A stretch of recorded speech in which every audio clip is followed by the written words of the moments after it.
Have you ever felt judged by someone? And it's always someone who didn't themselves experience childhood trauma. And it feels like they're judging you because they state their observation. They say out loud that it seems like you keep making the same mistake over and over again. It's like you know that you're doing that on some level, but you can't see it coming. And it hurts when people judge you. And if you're like me and so many other people with CPTSD, you've probably been very hard on yourself. You've probably felt shame about what seems to other people like, why can't I learn? Why am I such an idiot? And I know for sure people with CPTSD, we're not trying to hurt ourselves. Little do other people know that for people who grew up with abuse and neglect, that kind of blind spot behavior where there's a big red flag, not just like waving in the distance, but it's like poking you in the forehead and you can't see it and you walk right into trouble. That's not you being bad. That's you showing common, normal adult signs of early trauma. It just does that to you. And it's not just you. You're normal. This is a normal symptom experienced by people who grew up in abnormal circumstances. And one of the best things about when people send me letters here is that when the rest of us hear what it's like for someone else who has what we have, we find out that some of the behaviors of our own that we've felt ashamed about, it's actually a thing. It's a thing. We're not bad. We have a known symptom of complex PTSD. And that's why it's so wonderful that people here are so supportive of the letter writers. Sometimes seeing how they are struggling with a mistake helps us see what a mistake looks like. And it's really helping everyone. And I thank all of you who are kind and supportive and not critical of letter writers. So I have a letter writer today. I love this letter. It's from someone I'll call Patty, and I'll share it with you here. Hi, Anna. I've been watching your channel for almost a year now, and I take your free course online, and I've been engaging in the daily practice every day. I know I have CPTSD from my parents who are in an ongoing abusive relationship where my mother, who was physically and emotionally abusive, has been chasing after my father for the past 30 years. And my father was also emotionally abusive. And it might be worth mentioning that my father had a secret family, us, entirely while he was married to someone else and had kids with them. He put us up in a trailer park in some podunk town so that we'd never run into his real family and treated us like we were something to be deeply ashamed about. I haven't spoken to either of my parents in years. All right, I'm going to get out my fairy pencil. I wanted to show this. It's my new, very fancy enameled pencil. It's pink. My husband gave it to me as a gift the other day, and I thought it was really lovely. Because I use my fairy pencil. When I read letters, I circle things that I want to come back to in a second reading. So I'm going to read Patty's letter. Then I'm going to go through it a second time, and I'm going to see if I can help you, Patty. Here we go. All right. So Patty says, last week I met up with an ex, I'll call Albert, who I was in a relationship with 11 years ago when I was a freshman in college. Albert and I grew up in the same podunk town together, except I was trailer trash. Ouch. And his family was distinguished and successful. I also went to school with his sister, and she knew of my reputation for being a delinquent and told him as much. But we met for the first time in college, and he pursued me right off the bat. I have to admit, I was not physically attracted to him at all, but he pursued me very enthusiastically, and for weeks we played a game of cat and mouse, where he begged me to be his girlfriend, and I would repeatedly refuse, saying I wasn't interested, until finally I realized what I was doing was wrong, that I had a nice guy asking me out, and I should give him a chance.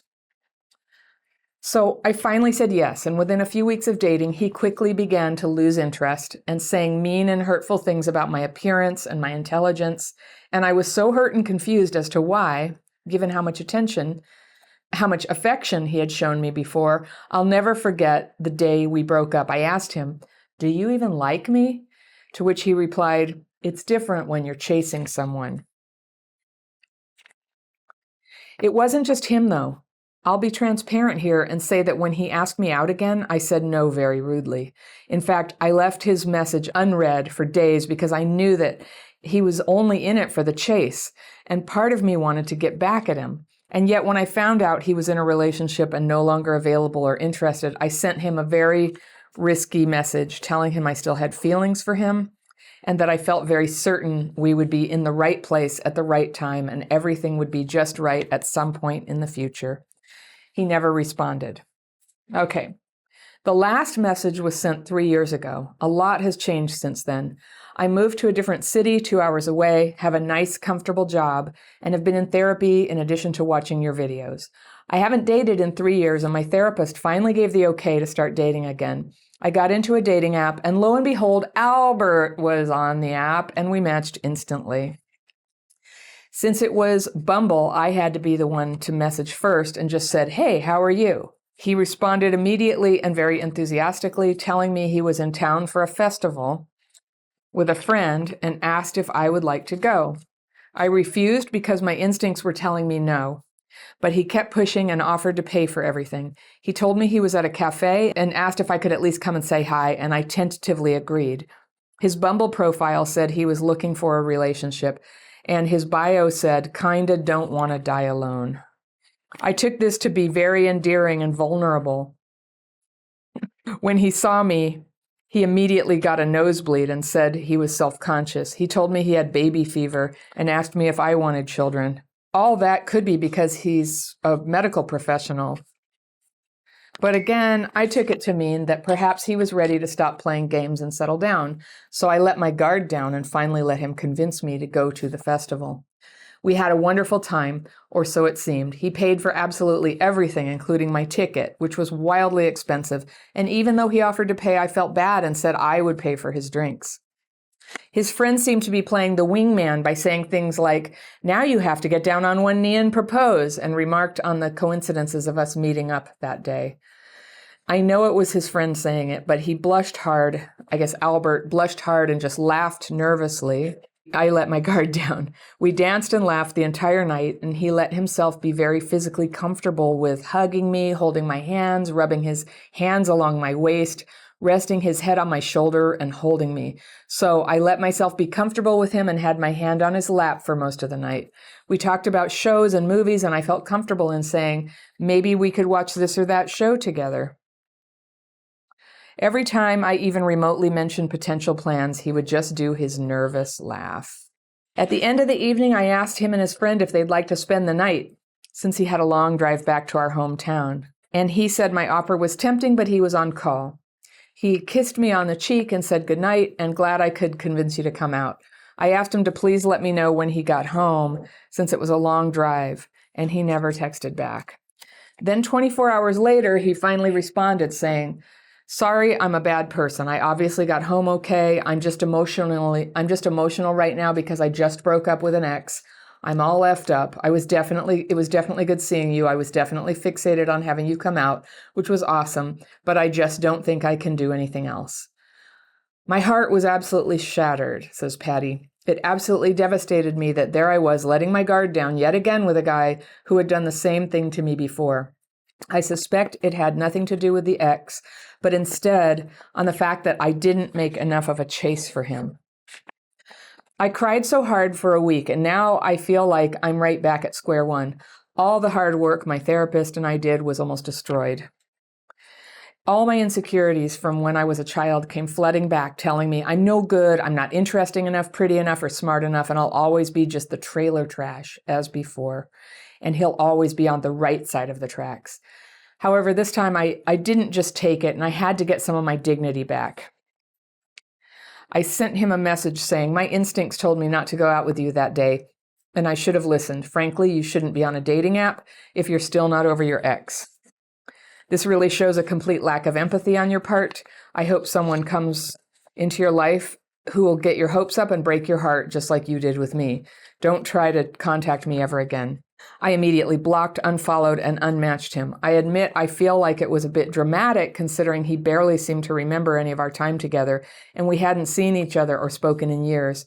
But it isn't the first time he's done this, and I just couldn't understand why he would show so much interest only to just pull back and drop interest when I reciprocated.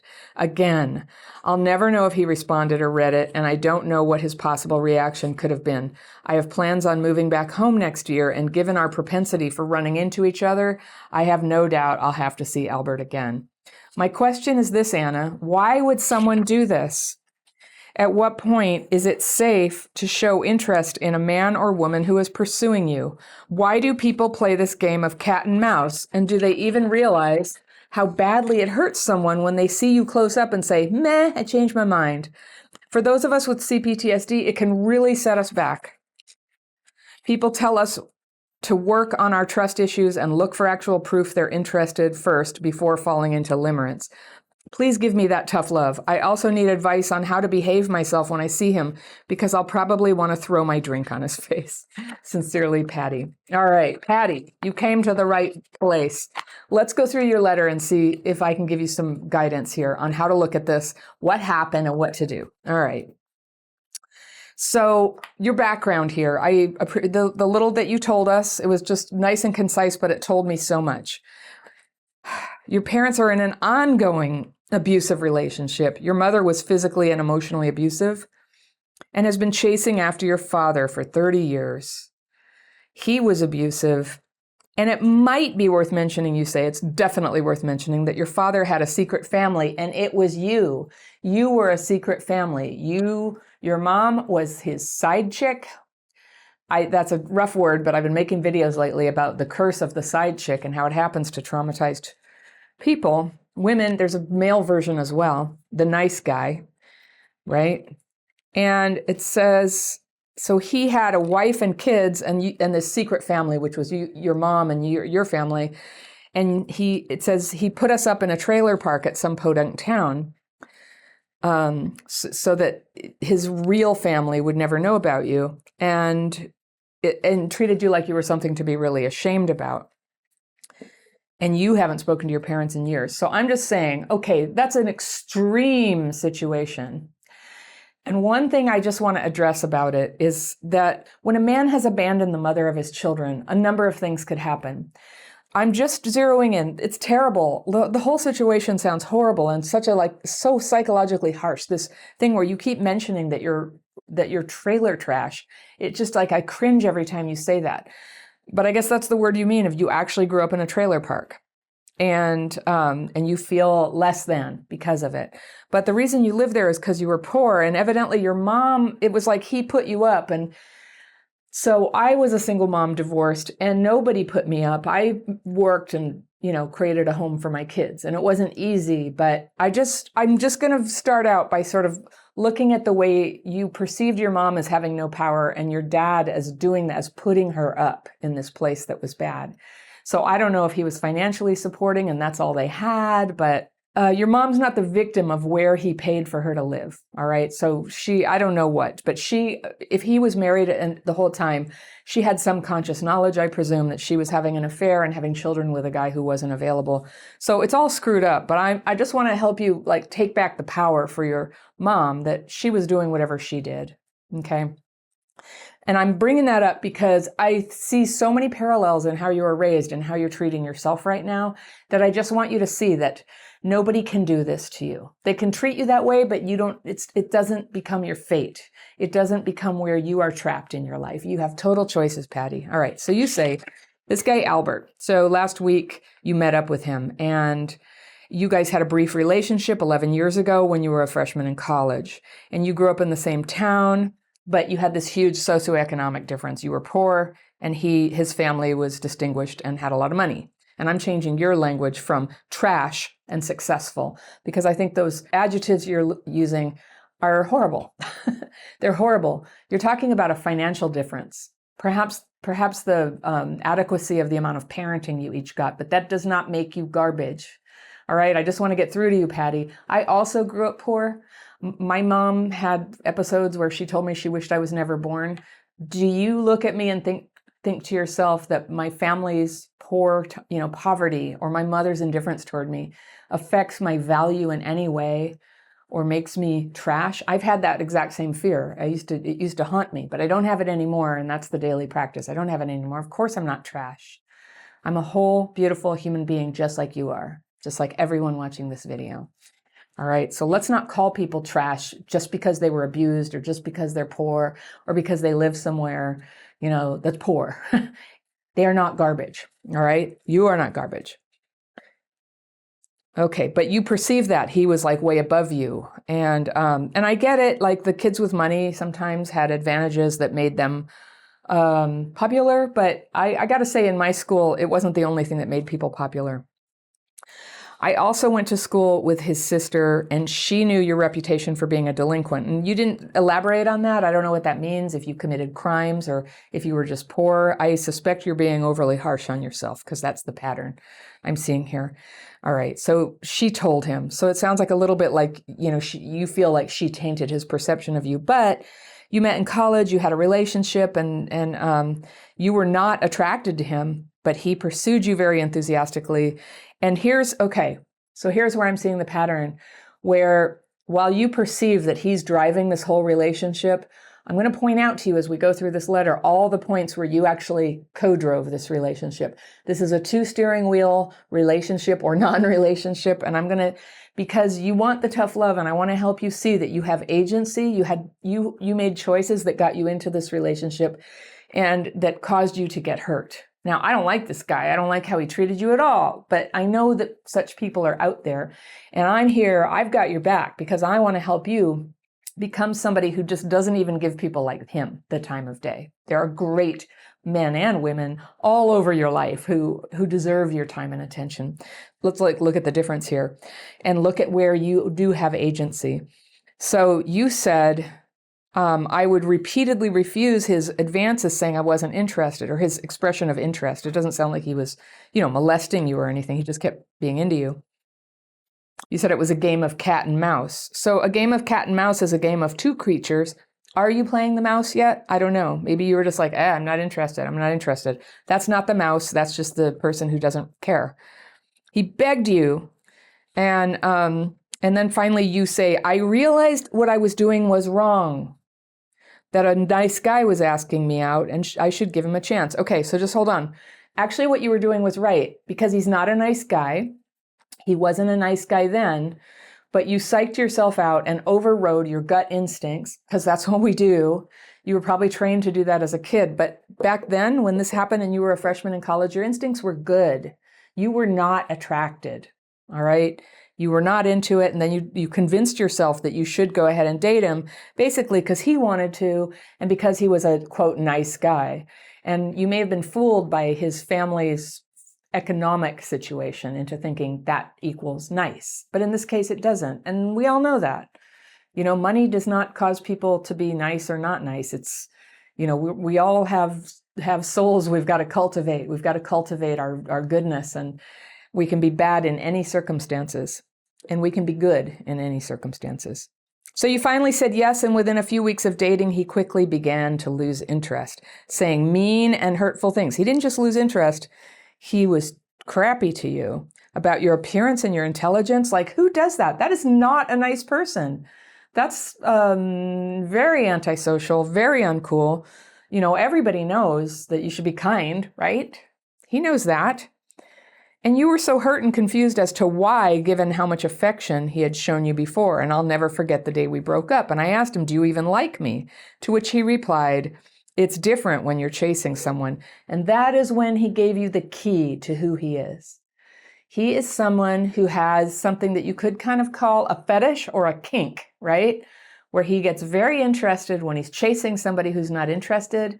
And when they are interested, he loses interest. So guess what? He's still single, right? So far that hasn't worked. That's a very difficult sort of kind of weird sexual preference to have, that you never actually are with somebody. That's a very lonely sort of situation, but that's what's driving him. It's different when you're chasing somebody. And I'm just going to tell you something, that there's a version of that. You can see that would sometimes happen in a traumatized person, but more often what we see is people who eroticize abandonment. So that's what I'm going to suggest sort of happened to you. That when somebody treats you badly and leaves you, there's this charge to it. And even though you had later in your life tried to set boundaries with him, you fell for him. Like, your feelings of affection and love for him grew over the years after he treated you that way. And I'm not saying this to criticize you at all. I'm saying this to tell you, I totally know what that's like. That is something that I had to heal in myself, because it's a horrible, destructive facet of complex PTSD. It comes from, let's just look at what your dad did, all right? He side-chicked the whole family. He made you second rate. He hid you. And so, of course, you have a vulnerability to people who are going to do that to you now. That's what we do. We become vulnerable. We get a blind spot. We definitely don't choose it consciously. So what's cool about when, now you're in your 30s and you've had some more experience and you've started to see the natural consequences of when this CPTSD symptom comes in and messes up your life, then you kind of know, okay, I've done that. I have a pattern of doing that. I never want to do that again. And as a woman grown up, you now have the power to design guardrails around your dating life so that you don't do that again, even if your mind is not processing information as quickly as you need it to be able to handle yourself safely in those situations. Because that's what happens. PTSD, it'll start to, interrupt your ability to reason and look logically at situations. So we have guardrails. We write them down in advance. That's what my dating course is. You write down in advance, like, where is this likely to happen? Where do I get triggered? And where do I sort of like switch off and not kind of see the red flag in front of me? So you're just like all of us. This is yours, and you can start to set guardrails. When he eventually asked you out again, you said no very rudely, and you left a message unread for days. Okay, so you knew he was only in it for the chase. And I can see how earlier on in this story and this relationship over the years that you thought, maybe it was just something deficient back then and maybe things have changed. Maybe he's showing interest because he's seen the light that you're really cool, because you are. Just saying, this is not about you, his behavior. So when he asked you out again, he was only in it for the chase, and part of you wanted to get back at him. And yet when you found out that he was in a relationship and no longer available or interested, that's when you sent him a risky message. Okay, so here's where your trauma-driven thinking kicked in. And first it's like, I'm so mad at him. I want to get back at him. I want to tell him a rude no. I want to make him feel the pain he made me feel. And then, he's in a relationship. Then you write him and say, I still have feelings for you. And that, I feel very certain we would be in the right place at the right time and everything will be just right at some point in the future. Woo! Very risky thing to say, but there it is. I just, I told you, Patty, I just want to show you points where you drove this relationship. So once you told him that, what happened is your CPTSD, you remember that enough to tell me, but at the end when you're like, why does somebody do what he did? It's because you told him. You told him you were receptive. You just said, I'm still here for you to do your trip, your romantic kind of BS with me here. I know you weren't asking for BS, but in your mind you were thinking, I think there's really something there. I think that's what this is really about. Only a little girl whose dad is too ashamed to live with her or talk to her and must hide her in another town, only a girl who lived through that would think that a guy who treated her like he did in college was really the right guy and it was going to come around one day. Because just rationally from the outside, it's like, oh yeah, this guy really has problems. No-go zone with that guy. He's no fun.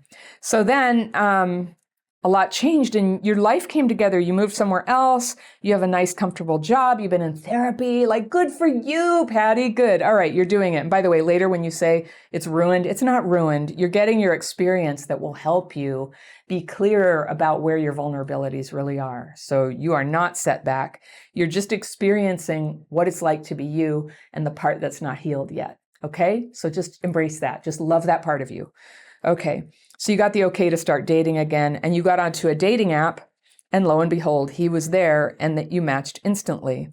And since it was Bumble, you said, I had to be the one to message first. Okay, so just again, I want to show you the pattern. You didn't have to do anything. In fact, if you wanted to, you could block him.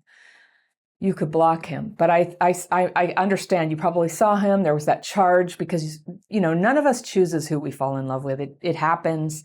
So you were like, you maybe would have wanted to sit back and see if he took some initiative, but you can't because of the nature of the app. It has to be you. It has to be the woman.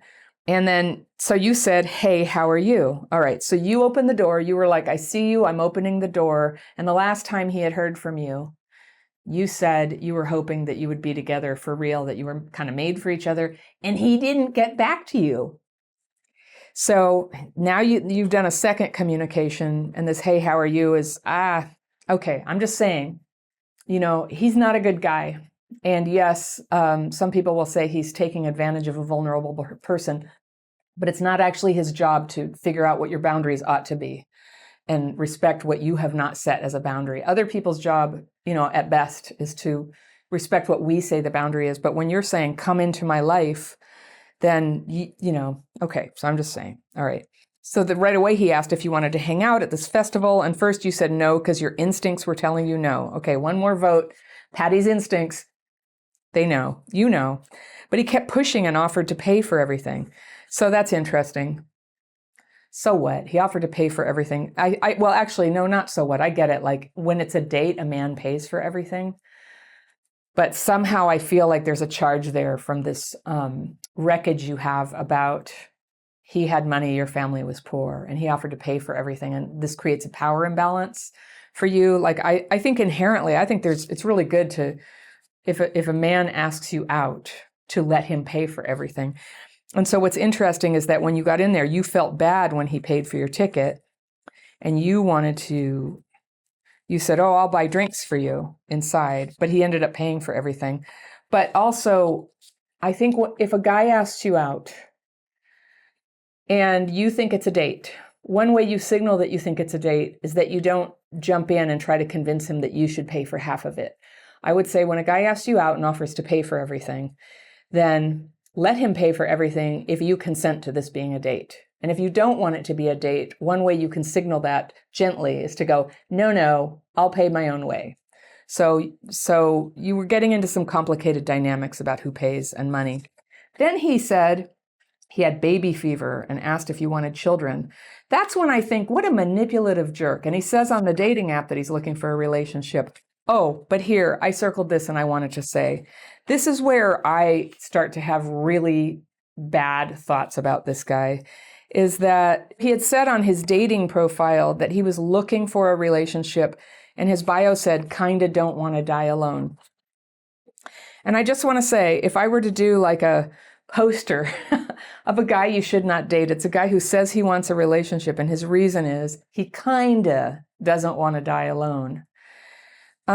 That's not a good reason to have a relationship. And something I just want to drop a seed in your mind is when you consider who would be a good person to marry and to be with, look for a guy who's able to say, I'm looking to get married and settle down. I want to find somebody who I have a really great life with, and we have these values in common. And, if he wants children, who also wants children. I want to raise a family, who can describe themselves as having this as a value and something joyful, and who has some indication that they recognize that both marriage and parenting are service positions and not this sort of gig where you kind of don't have to die alone. I feel like he was telegraphing right there that he has profound selfishness.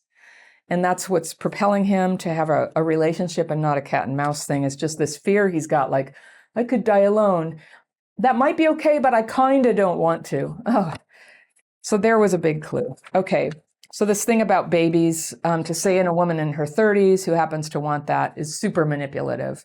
So you okay, because that's not where he was coming from at all with you. It's just not where he was coming from at all. And he didn't make that clear, and it was confusing for you. So I can't say enough about how much I disapprove of his behavior. So everybody who's going to get mad and think that I'm just I think that he's not responsible, I do. But the thing is, I'm here with Patty. I'm helping Patty not have this problem anymore. And I'm helping Patty make some changes. So just saying, everybody. All right. Had a great time, it seemed like, the paying. And then his friend was saying all these things like, now you should get down on your knee and propose. I have no idea why his friend said that. I can see how it got you kind of going a little bit. But even so, even if he turned out to be a guy who really saw the light and realized you were great and wanted to marry you, I would say you gotta really put some distance between getting together with this person and what they are saying they're coming from, because of the way he's treated you in the past. And it would be very rare that somebody who treated you in the past would belong back in your life or bring anything good into your life. And the only exception I could say is if somebody had a huge change of heart in themselves, in which case they would come and tell you. They would come to you and say, listen, I want to talk to you. Like sometimes people who get sober do this and say, I need to make some amends. And I realize I treated you very badly. And they might make amends to you, even though they're not trying to get back together with you, but they would acknowledge what they did and give you some kind of explanation of what happened there. And they would apologize, right? So he never did that. So Patty, I'm just saying, like, you got together with somebody who treated you in a terrible way, and it would be strange if he didn't do it again. It would be very unexpected if he didn't again. He never owned it, right? And then you notice that every time you talked about the future, he would laugh nervously. So that's interesting. I think that's a big sign, the nervous laughter. And I guess at best, with somebody who's really cool, you could give them the benefit of the doubt if all they have for you is nervous laughter instead of a genuine response about the future. Like, yeah, that would be fun. I'd like to do that. How is Tuesday, right? Well, here, okay, so then he's being physical, the hugging and holding hands and the waist and the head on shoulder stuff. This is like classic emotional vampire stuff. If he were serious about dating you, that would be like going way too far when you've just been reunited after a set of disasters and then no contact for several years, right? So that's just really, it's just pushy, it's manipulative. Your instincts are good, Patty. You were right. So this is not how it goes. And I'm just, your poor thing. Your parents didn't model anything for you. They continue to be abusive with each other. So then you say you let yourself be comfortable with him and had his hand on his lap most of the night. Okay, so what you're doing right there is saying, yes, I'm sexually interested in you. I'm open for the next thing that's going to happen here. All right, that's what you were doing. I'm just going to keep referencing these things because you just seem baffled at the end, like, how could he do this? But basically, he treated you like a jerk. He promised you nothing except to buy a ticket for you. He did the cat and mouse thing again. And your life just opened up like a red carpet to him. And you said, maybe we could watch this or that show together. So you were basically asking him out. Okay. At the end of the evening, you asked him and his friend if they'd like to spend the night. You asked him out again. You're pushing, you're trying to like bring him into your life. And he's still somebody who's never acknowledged what he did or apologized. He's just doing all this weird sexual behavior. And when you get together with a really cool guy, I'm just going to say, don't get it tangled up when you're all there with his friend and it's an early thing. I would say, do not get physical. Do let him indicate whether he's interested in asking you out. Just kind of hang out. Use dating. This is even a date, but use dating as a way to let information come to you. Don't put out probes for information and be like, hey, can we hang out in the future? Hey, can you spend the night? That's putting out probes into the future. Just hang out, let information come to you, and let him show you who he is and what he intends for this relationship for the future. He doesn't have to dictate what it is. I would especially encourage you to have that more like wait and see approach if things have been awkward in the past, if it's a first date, okay? So this is just like, you need information at the beginning. So then they didn't want to spend the night at your house. Then you did it again and you said, please let me know when you got home, since it was a long drive. Okay, I just want to say to everybody, it is not necessary to tell people when you got home. That is a disguised attempt to maintain contact.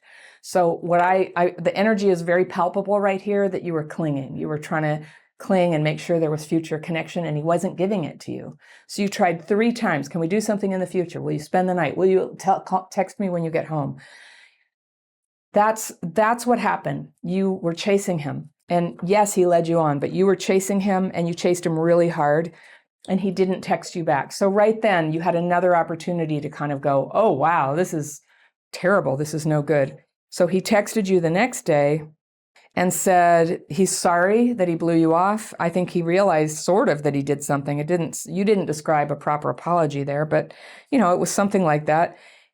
He just said, I really wanted you to come out and it was awesome, but I just don't think I can do anything else. And as much as that was hurtful to you because of the expectations that have built up in your mind, it is so straightforward. I don't think I can do anything else. He can chase you for an evening, but he can't do anything else. So, he's kind of messed up. He's kind of damaged. And he said he was damaged about an ex. I don't know. Who knows? He said he was ready for a relationship. People have a right to date. People do not have an obligation to be totally interested in us after, in the middle of a date or after a date. A date is an opportunity to kind of see how things feel. So again, I don't condone how he did this. He definitely led you on, but he keeps telling you who he really is. He keeps telling you, and you keep overriding your instincts and trying to grab onto him and pull him back into your life. So you cried hard for a week. And that part I approve of. Like that crying and grief about how this doesn't work out is appropriate and real. And I'm glad you're letting it out of your heart. And now you feel like you're right back at square one. You're not, Patty. You're not. You're making progress. Sometimes what we still have unhealed comes up and presents itself to us. And you're doing the daily practice now. This goes into the daily practice and becomes transmuted into freedom from these old ties and beliefs and low opinions of yourself that make you think that when a man treats you badly, you should run after him and try to hold on to him. That's what's hurting you. So you wanted to get your dignity back, and you never lost your dignity, honey. You never lost it. You don't have to get it back. You have your dignity.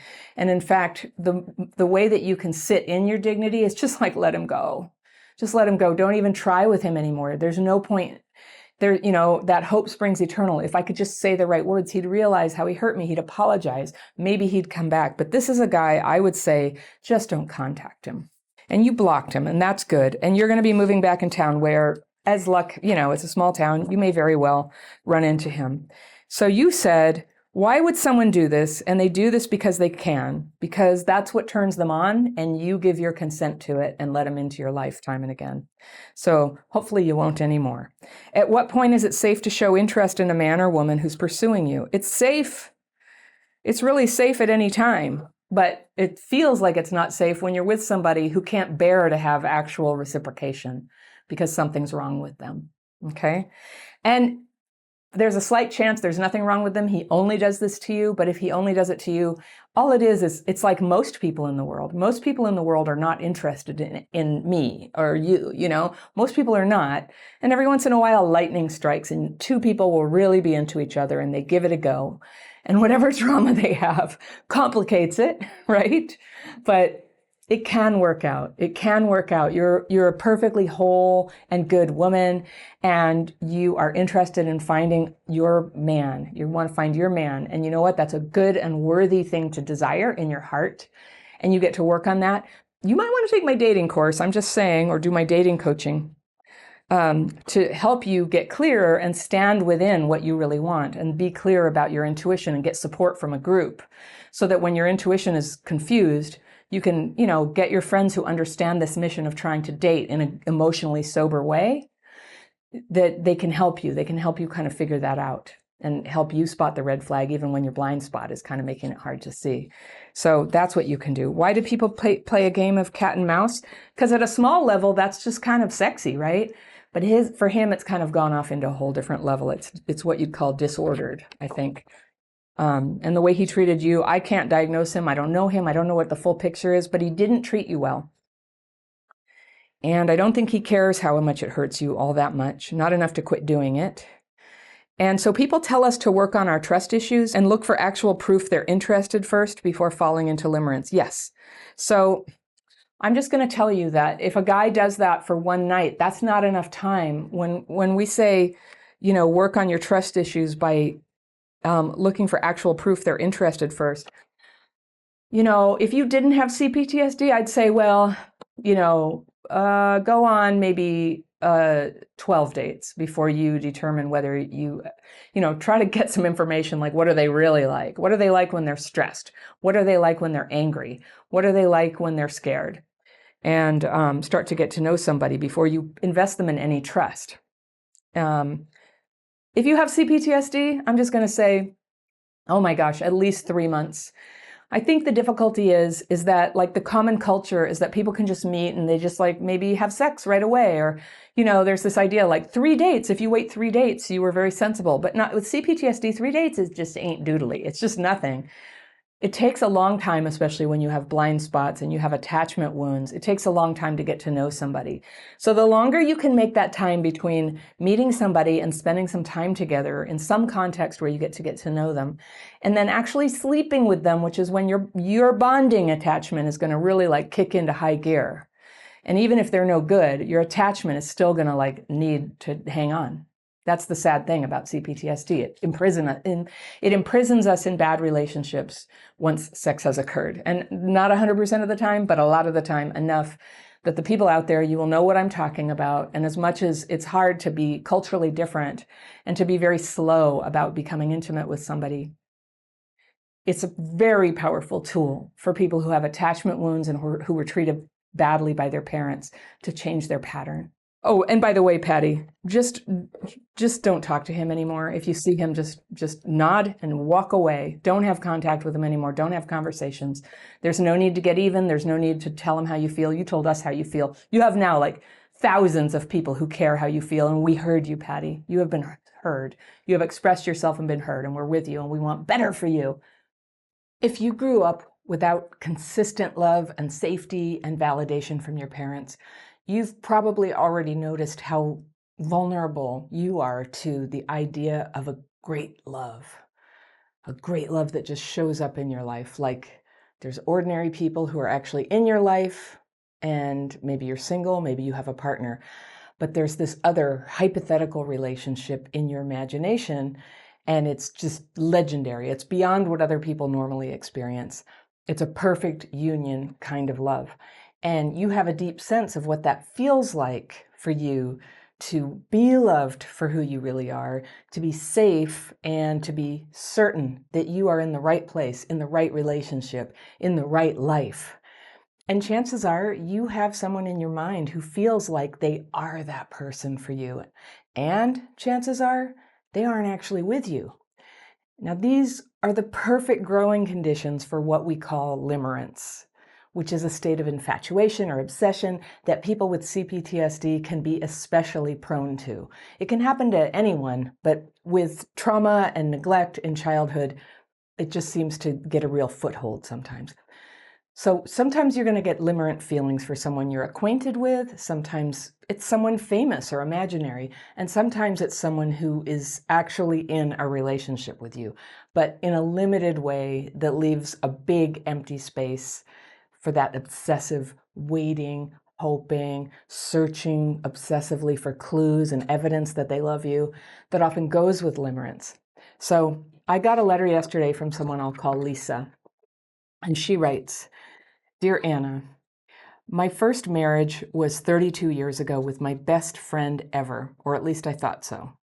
Mike and I were so connected in so many ways, I didn't expect that I was in love with him until I was. It took 1.5 years for us to recognize that, become a couple, and get married. It was great, but then it wasn't. He was doing drugs, and I had to make him leave," Lisa says. "I was devastated, and it seemed he was too. He was sobbing his brains out, yet didn't want to go to rehab. He didn't want to do the work to keep us together. I came from a nightmare home with screaming, verbal abuse, physical abuse. Mostly my mom and brother got the physical abuse. What I did was hard-hearted, as everyone seemed to observe. Mike was the best thing that ever happened to me. I was so crushed, confused, and broken, but I recall saying to myself, I can't be like my mom and stay in an unhappy situation. So I did what I had to do, and we split." Got my pencil here, and I'm circling things I want to come back to when I go through this letter again. But let's just read through now. "I remained in touch with Mike's parents, especially his mom. After our divorce, he was married 2 other times and divorced 2 more times. His mom used to fill me in here and there, but he was not our main topic. We were actual friends with other stuff to discuss. I never saw Mike after the divorce because he moved to another city, and that was that. As soon as the internet became a thing, I searched for him on a regular basis, even though I was with a new boyfriend to whom I eventually got married. It took me 5.5 years to agree to marry him, and when I did, it was because I needed his health insurance so I could return to school. My new husband and I did have fun through traveling, having lots of friends and a lot of socializing. Still, I searched and thought about Mike on a regular basis. I don't feel this was normal, but I could not stop myself," she says. "After about 25 years, Mike's dad died. I asked his mom to please ask him if it was okay if I attended services. She said no need to ask, but I didn't want to feel intrusive. The day came, and at the service, Mike and I saw each other. We hugged and cried for what seemed like an hour. It was very emotional. His latest girlfriend was there, and we were introduced. It was all laughs and a great to see you kind of vibe. He asked if we could be in touch on social media, and I agreed. We never talked after that, but would occasionally like each other's pet photos and little things like that. Very generic. But I was secretly thrilled to know this guy again, my first and biggest love. The funniest, smartest person I've ever known was back, even if it was just via social media. So 2 years later, Mike's mom died, and he messaged me directly, and from that point we became reconnected, talking and laughing, and he apologized profusely about drugs and ruining our marriage. He even had a tattoo of us on his arm. I was a bit freaked out by that, but loved it, of course.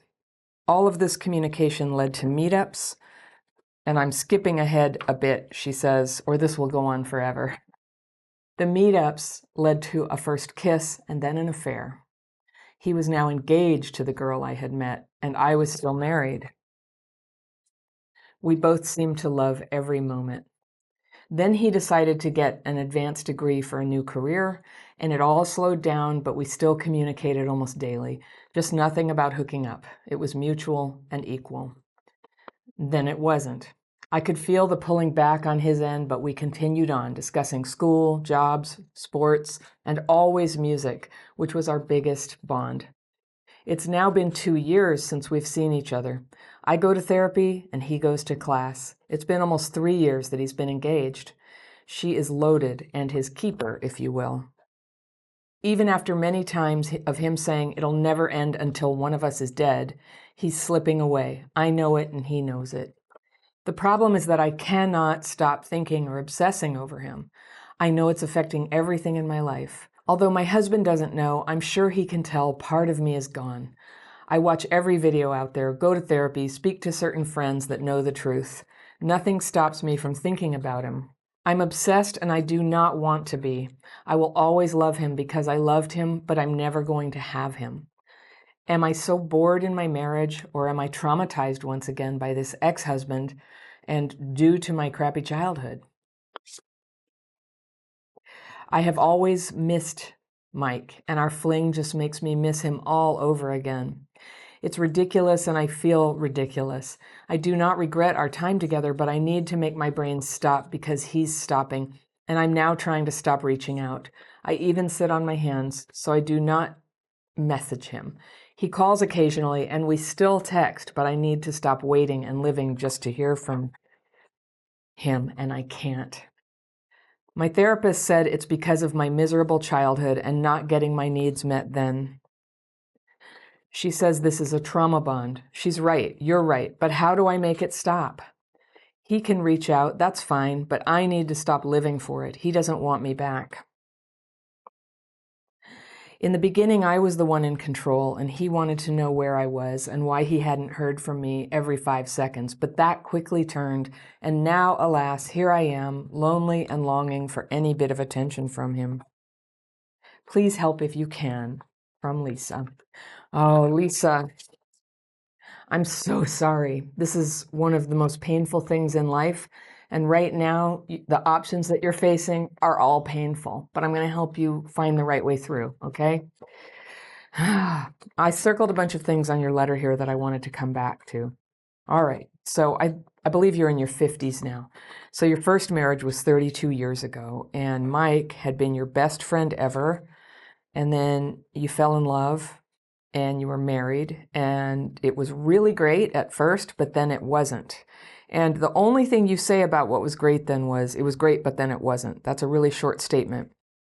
Okay, and the reason was because he was doing drugs, and you didn't really say whether he had been using drugs the whole time and you just realized it, or he got into drugs, or what happened there. But I know firsthand how devastating it is to love somebody who turns out to be using drugs, and that it is an impossible situation. And he didn't want to go to rehab, and he didn't want to do the work to keep you together. Okay, so clue number 1 about Mike is not just that he was an addict and ruined your marriage. but he didn't want to do the work to keep you together. All right, and this shows up again later, so here we go. All right, and then you explain, and my heart goes out to you. You come from a nightmare home with screaming, verbal abuse, physical abuse, and mostly your mom and brother got the abuse. That was how it was in my family too. What I did, you say, was hard-hearted, as everyone seemed to observe. Hold on a second there. I actually think leaving somebody who's addicted to drugs and not willing to stop is not hard-hearted. It's common sense. It's common sense. You don't give a lot of details about this, but when I hear the whole story here of what happened, and I'm just going to take your word for it. He was an addict, and there is no happy relationship to be had with somebody who cannot stop using. And some people who are using can stop and they can heal, and it takes time, but he wasn't doing that. So I really think you did the right thing by getting out then, right?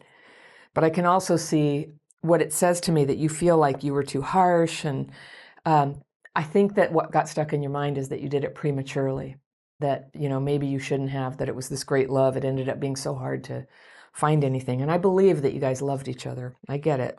So then you say, Mike was the best thing that ever happened to you. Okay. Well, okay. I'm just going to say, except that he turned out to be an addict and wasn't willing to do the work to be with you.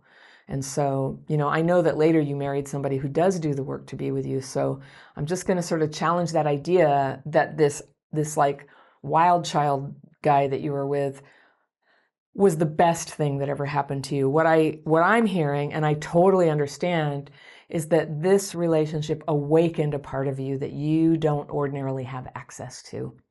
And that's a beautiful thing. And yet I suspect in people like you and like me, what that is it's a trauma memory, and it's the satisfaction of a trauma wound with a fantasy.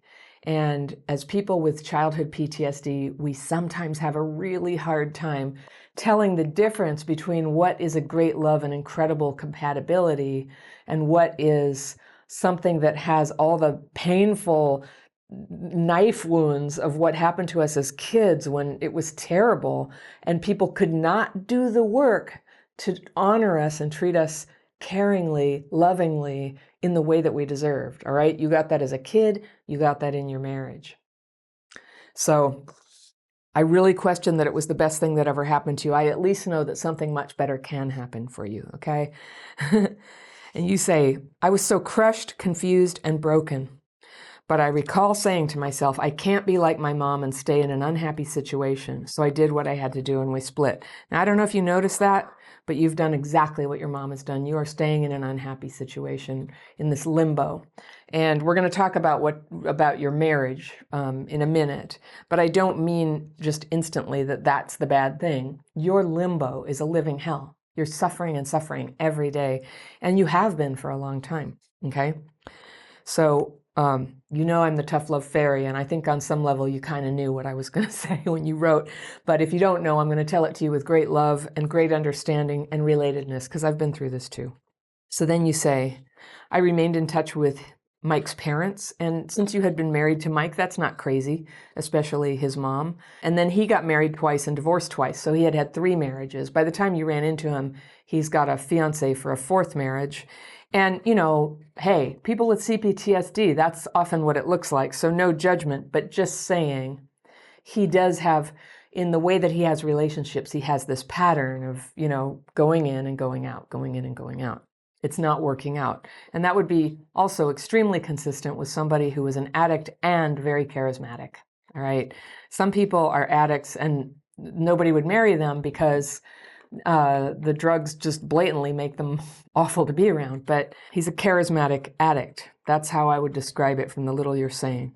So his mom would fill you in here and there, but it wasn't your main topic. You had an authentic relationship with her. And, after the way you grew up, I totally understand holding on to the family that you once had when you were with Mike. All right.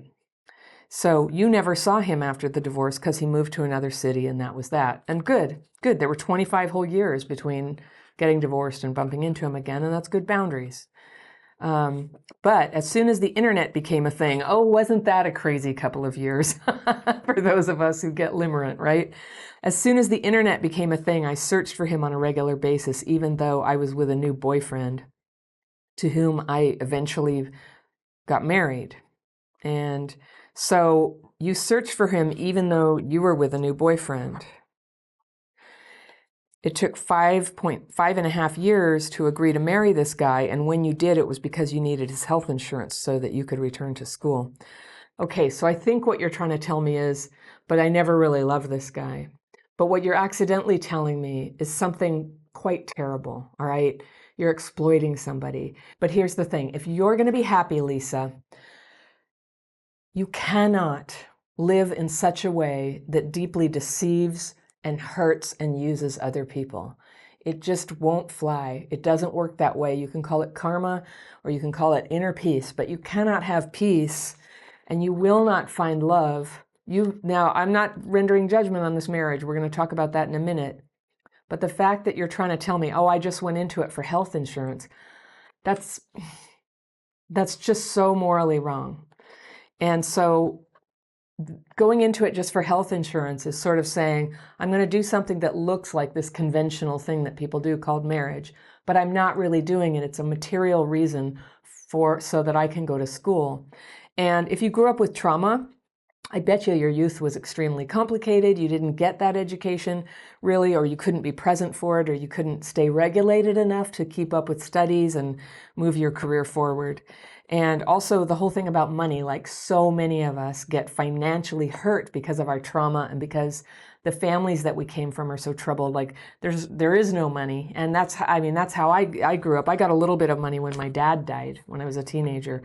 It helped a little bit, but I was on financial aid. For a little bit, I got Social Security benefits because my dad had died while I was a minor. I scraped together, and it took me a long time to finish college because I had to work. And, I know what it is to have to like scratch your way through survival and how relationships play a role in that. And so I'm not standing here above you. I had relationships that I just needed so I had somewhere to live. I can see now how much what a soul-sucking thing that was for all concerned, that I hurt other people, that I couldn't be happy, that I was never free, that when I did meet really great men, I had weird stuff, complications going on in my life that made me not seem like an ideal match to them, and they weren't really interested. So, okay, so then you say your new husband and you did have fun through traveling. You had lots of friends, you socialize a lot, and you still searched and thought about Mike on a regular basis. And you didn't feel this was normal, but you couldn't stop yourself. So, yeah, that's when you have limerent tendencies, that's what you're going to do. Somebody comes along and the idea that, you had this miserable existence before that was so terrible that you had to rip yourself out of a marriage to get out of it. But now it's going to be better. And that idea comes in, and that is what we do. That's how trauma distorts our thinking. And when it gets control over our lives, it takes us right off the tracks. So I'm here. I'm your tough love fairy. I'm just calling it for what it is. You got limerent. That's like a infatuation and obsession on somebody you're not actually with. Like if you were actually with him, the same old problems would manifest. And it's interesting in your whole letter, you never say whether he stopped using drugs. Maybe he did and maybe he didn't. But if that's not like a hugely significant fact about him, whether he's using or not, he's still in that addictive behavior. Yes, he's having an affair. He gets into an affair right after he gets engaged. Like, who does that, right? Who does that is somebody who has just as much fear and avoidance as you have. Some people do avoidance by, they just don't get into relationships. But some of us have this subtler way where we want the simulation of a relationship or a marriage, but we don't give ourselves to it. And limerence really comes in as a way to sort of like take this huge piece of our heart and our love and our like the thing that we have to give to another person. If it were to be for real, we were like, here, I'm going to direct that over here. And then with this person, I'm going to have this limited thing And some people will criticize it and say, oh, it's a strategy so that you don't get hurt. I don't think it's conscious. It's not my experience that it's anything conscious. It's, it's just like, I can't help feeling like I need to eat food every day. I can't help feeling like I need to breathe every day. And there's a lot of behaviors that we can't help. They come so naturally to us because they're just wired in there. But while we do have to breathe and eat every day, we actually can change these behaviors. We can work on that brain level. We can work on the cultural level, the social level. We can heal these CPTSD symptoms. So take heart, all right? There is a way out of this. There's a way out of this hell and into peace and happiness for you, and something that feels good and just like organically good for your life, all right? It's here for you. And so I'm going to go through the letter and find it, okay? I mean, I know where I'm going with this. Okay. So then Mike's dad died, and he contacted you directly. Or no, the mom contacted you, and you came and you saw him and you got into the affair. So yes, we started talking about the affair. You were thrilled to know him. So what's interesting is when you first saw him, he was with a girlfriend and everything was like, hey, great to see you. We're friends. We're introduced. So right away, everybody goes into a fake persona, or at least you do. I can't really speak for the other two. Surely this girlfriend has been jealous and upset about you. I mean, unless she's completely high all the time and doesn't feel anything, she's noticing there's something going on, right? So you see him and you're thrilled, but everybody pretends, oh yes, we're just friends. You know, we used to be married. Hi, how's it going? And then he says, can we stay in touch? And yeah, that's not like crazy to stay in touch after 25 years. It seems like everybody can be friends.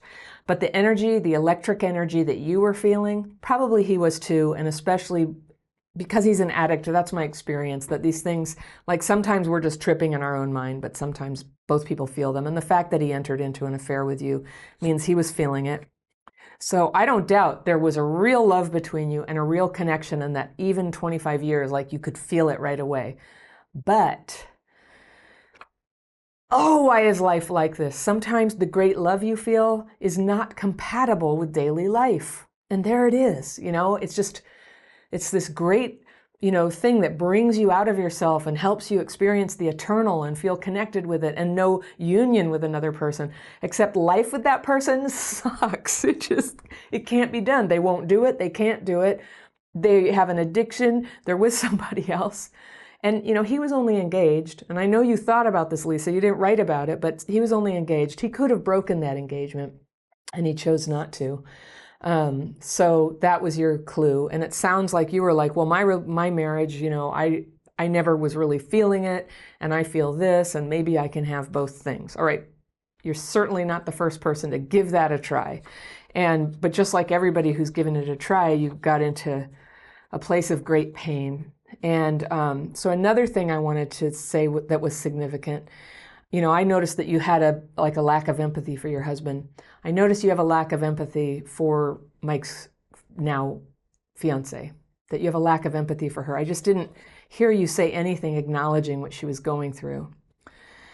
And so, you may have seen my video about how complex PTSD can give us narcissistic traits. And that's what happens. The need for love is so voracious and so consuming that it drowns out empathy for other people, ordinary empathy. And I think intellectually, you must realize that this woman is something terrible has been done to her by you and by Mike, and it's still being done by you guys because he's still in touch with you and you're still, wanting him and hoping he'll leave. And what about her? So again, I've been in your shoes, but when you're in the middle of limerence, it's another sort of weird kind of brain state where you can't perceive the full spectrum of reality. And I'm just here outside your limerence just going, oh yeah, this is terrible. You're a good person, but you're doing a bad person thing that's really inconsiderate towards two people who are being robbed of something that they've been promised and that they showed up for in good faith, right?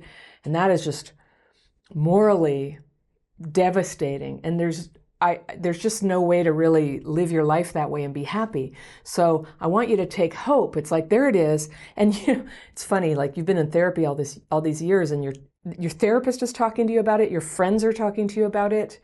and you say you're watching videos, but none of those things are doing anything about it. And I don't know if people are calling you out on the fact that you're not taking action on this. What I hear you doing is you're waiting for him to decide if he's gonna, like, call you or give you a little bit of that, intense love that you are craving now. It is like an addiction, isn't it? It is, and it's the stuff that what it does to your life is just like what drugs do to a person's life. So I just keep going back, like, you could not stay in an unhappy situation, so you did what you had to do and you split. And that's where you are right now. That's where we're going. So first we're going to deal with the matter of Mike. Okay. It's been 2 years since you've seen each other. You're going to therapy. He goes to class. He's still engaged. He still hasn't gotten married. And I'm not surprised. And, I feel for that girlfriend, that fiance that he's having an affair on the whole time. You're very logical. You're very reasonable. I can tell you're a good person, but this one little bitter line comes out about Mike's fiance. She's loaded, meaning she has a lot of money, and she's his keeper, if you will. So that sounds like some envy that she has money and you don't, and that's why he's with her. And you might be right. You might be right. If it's any satisfaction, I don't think it's going to work out between them, given the way that he's treated her. And it sounds also exploitative. So you project that he's with somebody because he just wants the money. But just calling you out here, does that echo a little bit how you're with somebody also because you want the financial security? So we've got two people here who had a great love, but they were not spiritually ready for it. And when I use the word ready, I'm not trying to give you hope, because I think that this situation has been burned out too hard to call it back. A really good relationship can only take so much. And it has certain, like, rubber band qualities. A really good, durable relationship, like real love, it has rubber band qualities in that, there can be hurts and it can come back. It comes back to its shape. But the stuff that you two have been through is so great. And because years went on with this, like, lying and hurting other people, my take on it is this is too damaged. It's not only because he won't come back to you. It's because the good thing has been tainted by the toxic stuff. And it's so sad. But that can really happen, and that's why love is so precious. That's why caring for other people is something we strive so hard to learn how to do as people with CPTSD, because our traumatized behavior does spoil good and precious love, and that happens. But it doesn't have to anymore. You can make today the day that you don't do that anymore. Today can be the day that you clear it up. So you say you can't stop thinking or obsessing about him. It's affecting everything. Your husband doesn't know. I keep saying we're going to come back to your husband. He's very important in this. He can tell a part of you is gone. And I called this out before. You watch every video, you go to therapy, you speak to certain friends that know the truth. So I guess you had the idea that if you just kept talking about your feelings about him, that it would change. I used to think that too when I was in a situation that was a little like this.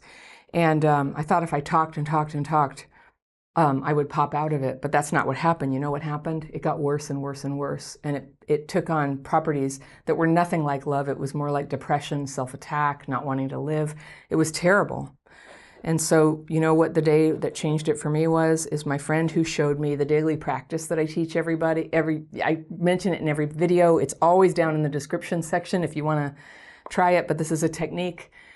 What I really needed was not to be obsessed on something that wasn't there. What I really needed was a way to find comfort and meaning and rest and clarity. That's what I really needed. And by a stroke of amazing good fortune, I met somebody who showed me these techniques where I could just get these horrible thoughts and feelings out of my head onto paper and then rest my mind. And it's 2 specific techniques. It's easy, it's free, you can learn it too. But that's what happened. And my friend taught me this. And then I said, I'm still really troubled about this relationship, so obsessed and can't let go. She was just like, oh, having any kind of contact that has romantic intent with a married person is wrong. And if you want to get happy now, cut it off. That simple. Okay.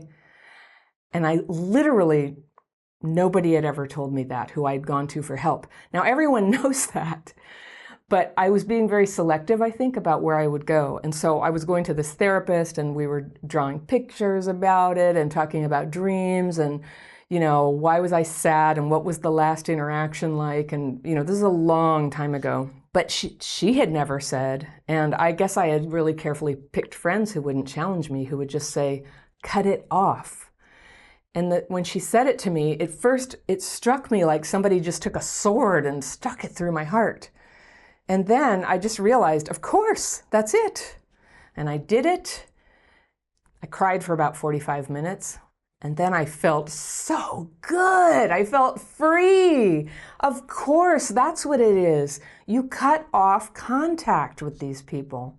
So you hear me say this. We've been talking about limerence in other videos and, people who get stuck and their whole, your whole life, it's like pouring cement on the engine of your life to get stuck in something like this. It's so just life destroying. And there's a solution. And the first thing you do is you stop pouring cement on it. You stop having contact.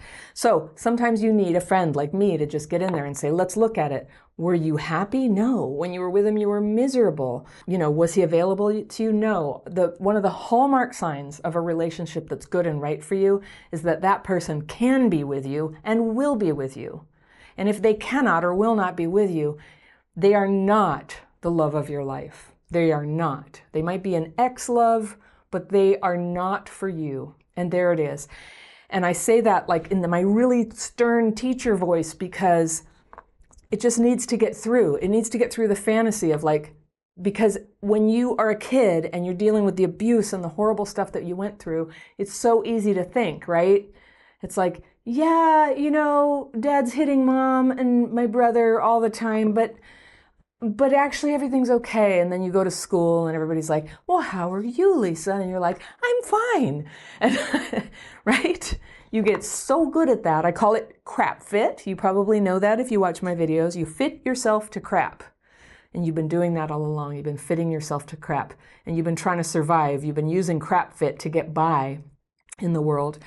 And so one little thing I want to put out there for you is if financial insecurity is a thing for you, whatever you do about your marriage, I really encourage you to get out there and get a way to make money and to have health insurance so you never again have to set up some fake relationship that you're miserable in so that you can have health insurance. I know how hard it is. It's crazy expensive, but it would be better to go on public assistance and get that kind of insurance, which is not ideal, I know, and a lot of hassle and paperwork. It's not ideal, but you still get to be a free person and not exploiting anybody else for your security, not deceiving anybody else. Oh yeah, your therapist says this is because of your childhood. It's like, yeah, but I just want to, yeah, obviously, your childhood, everything that's happening here is what we do. It's what happens to people with CPTSD. So I agree that it's because of that. But I don't know what came after that. You say you don't know how to make it stop. So since your therapist didn't tell you, here's what you do. You're not going to see Mike again, all right? If you want to use my technique here, don't see him again. You send him a text if that's the safe way that you can communicate without harming ever again his fiance. Now, whether they work it out or not, that's no longer your concern. But you're not going to get in there to apologize. You're not going to try to explain anything, and you're not going to try to get closure. Closure is a fake word. It means opening, really, when you're addicted to somebody. So you go in there, so you send a text and say, I've thought about it, and I've realized that for my own mental health, I need to not have contact with you. This is goodbye, and I wish you the best. That's all you have to say. You don't even have to say, I wish you the best, but go ahead, just send that goodwill. And then what you do is you block texts, calls, social media. If you and you can, social media lets you block people. As a person on YouTube, I know all about it. When people get yucky, I can block them. So you can block people. And if you have to change your number, change your number. Since he shows signs of being somebody who's in active addiction, either with substances and or in relationships, getting cut off by you could trigger a fake, that this like reaction of like, oh, gimme, gimme, gimme, and he might try to make contact with you.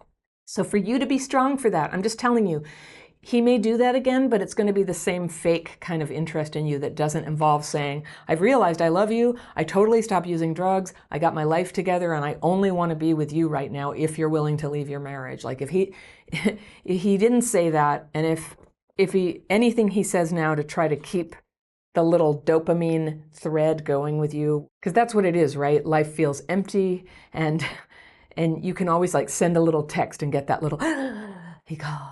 And he's getting the same thing from it. And he makes contact when he needs a little lift, when he's feeling empty. All right. When a person loves you, they don't put you through this. This is such a hard video, isn't it, Lisa? And but I just want to be straight with you. It's not love when somebody does this to you, keeps you on a string, and does not show up to be in your life and give you love. So you can have love. You can have it. And this brings us to the question of your husband. So you're in a marriage that what you're saying is not really a real marriage, that you got into it for financial reasons, and that you have friends together and you've had travel and it's fun, but you're not really feeling it. It may be that you got married under false pretenses and the right thing to do for his sake. And we really have to consider what's best for him, because getting married is making a promise to somebody. And sometimes we have to break that promise, but this requires careful thought.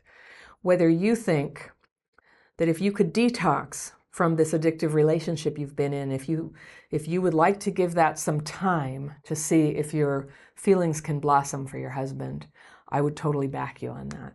But it has to be a really clean thing.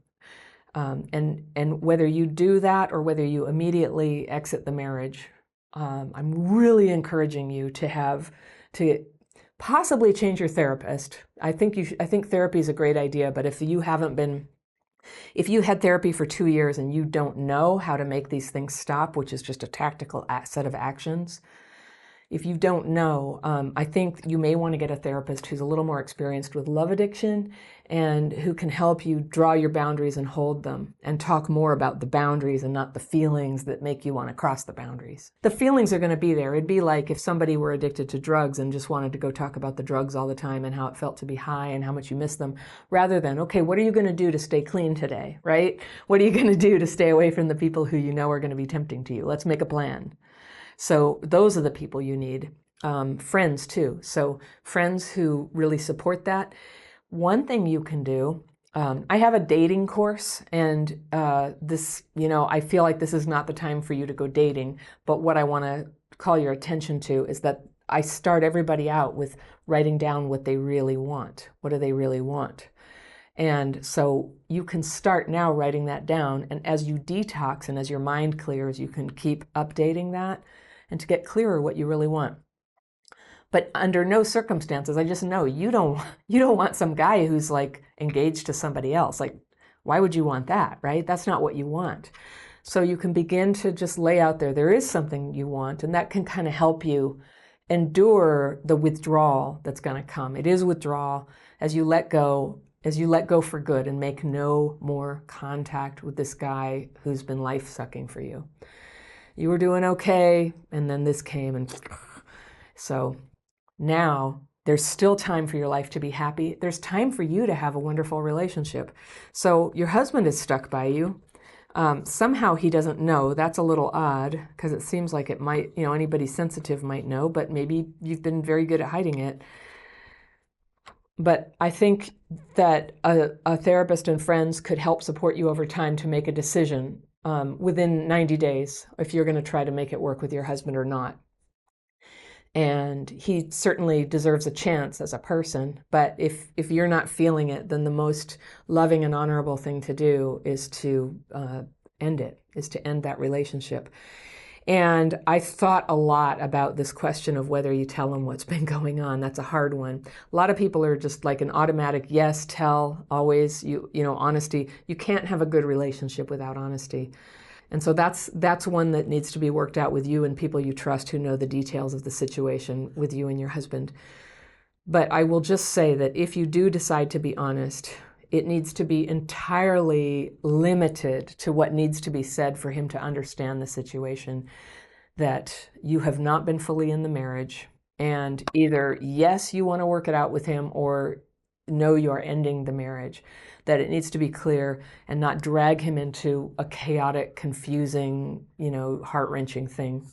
So for that, that's why I say I really encourage you to do this with a strong therapist, or perhaps consider going to a 12-step program for love addiction and getting the best sponsor in the room. Go to enough meetings, notice the woman who's really kick-ass, and ask her to sponsor you and to help you do this cleanly.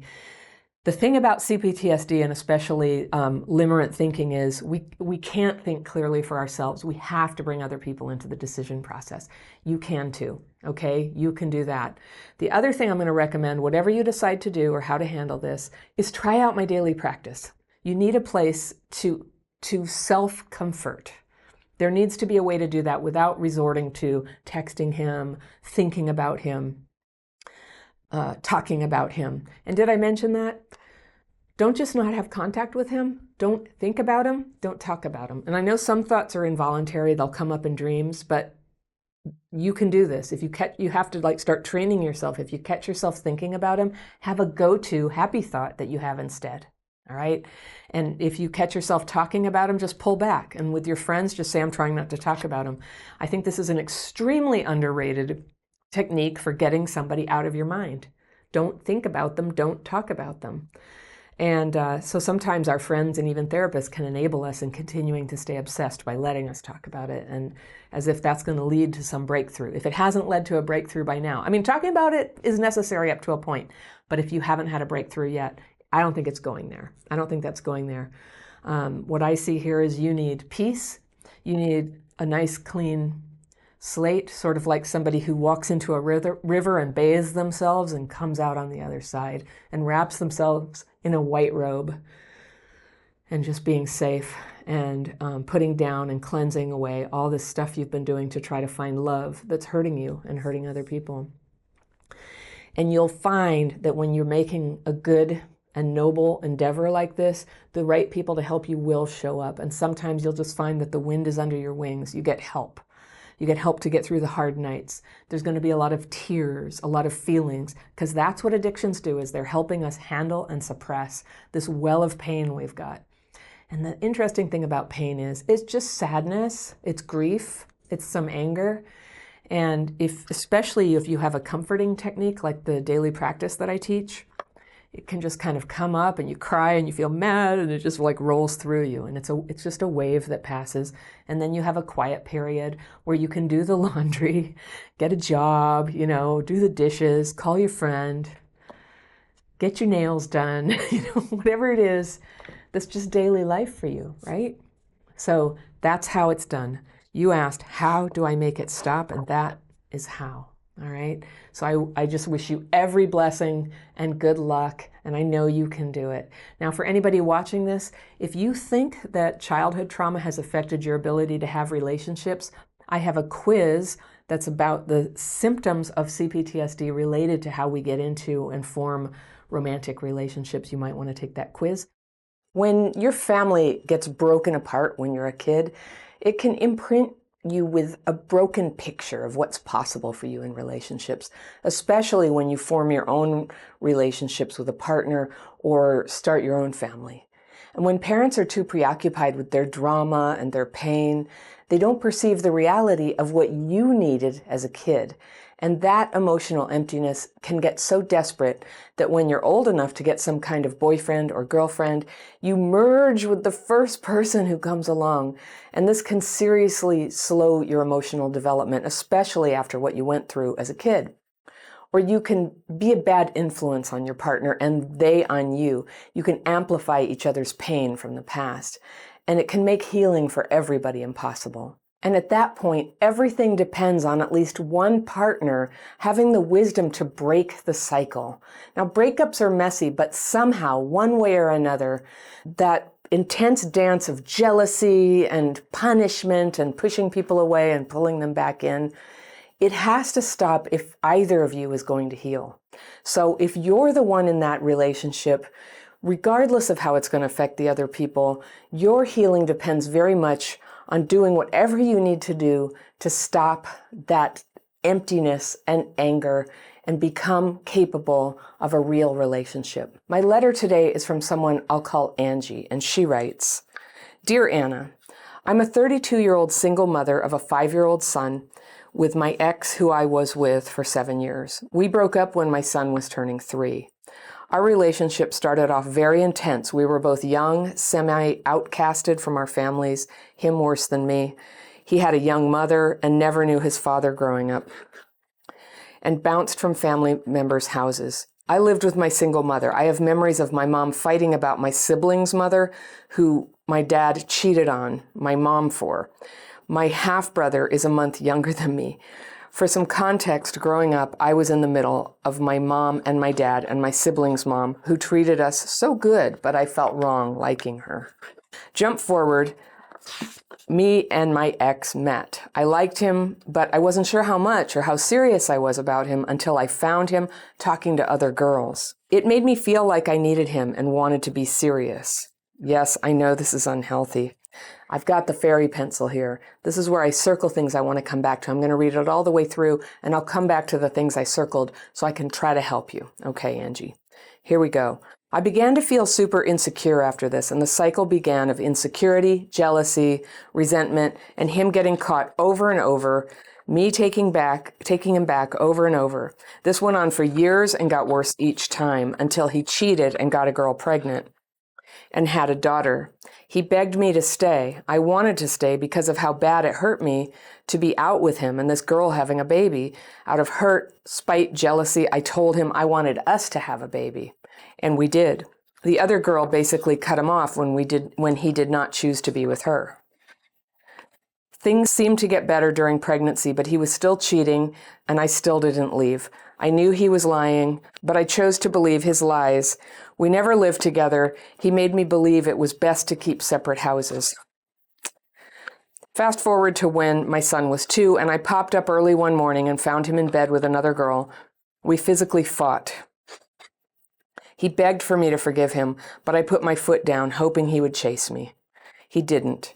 It's been 3 years since, and he is still with the same girl I found him in bed with. He's a semi-active father. He works in the entertainment industry trying to get ahead, and this keeps him from seeing his son consistently. He barely calls him, and now has moved the girlfriend into his house.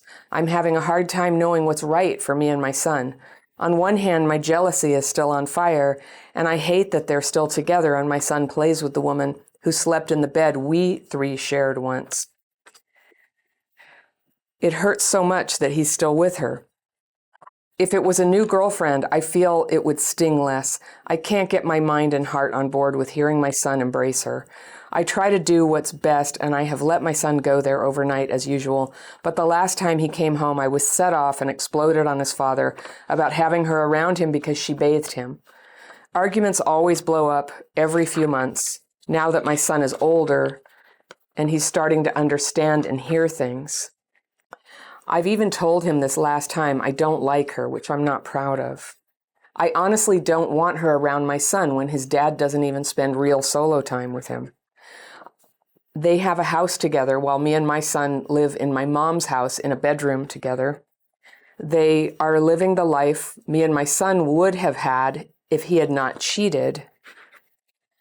I told him I do not want my son there while she is, and for her to go to a friend's while my son is over, or he will not be sleeping over. Is this unfair? What can I do to get to a place of indifference? I want to move on, but it's hard when I'm constantly reminded of the pain dealing with him and his girlfriend. I feel I'm rightfully upset. Is that wrong, to be bitter when it's rightfully so? He did do awful things to me, gaslit me, and chucked me when he found someone else who seemed to be his perfect counterpart. How lucky for him. He gets to move on and have a perfect life with this girl and my son that he will repeatedly throw in my face. I forced him to, so too bad.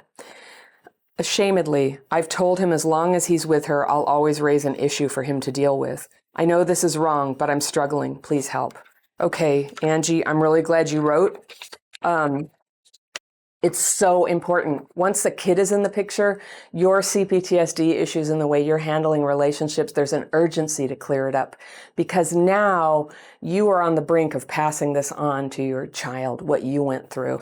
And it's so interesting, isn't it, how you were treated as a kid and the family dynamics of your mom getting cheated on and then your dad going off and having a kid like a month apart from you and this other family that he was with and all the fighting and all that. So you grew up with this. I'm just going to ask you right now, are you willing and are you ready to break the cycle? And I hope you say yes, because the last thing your kid needs or the world needs is to have what your parents did to you happen again. Okay? It's not a happy place. I'm going to wager your mom is not a happy person after all of that.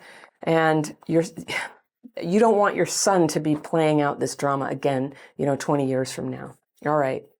So let me see if I can help you. I'm going to just I come back to things I circled and mentioned some things you said. You and your ex met 7 years ago and you liked him, but you weren't sure how serious you were until you found him talking to other girls. So for you, it wasn't love, it was jealousy. And I totally understand with CPTSD, it can be really hard to know the difference between what is love and what is just like a hurt feeling that you feel jealous and you want this not to happen. And you'll use this whole thing of giving your heart or even your motherhood to somebody so that you don't have to feel jealous.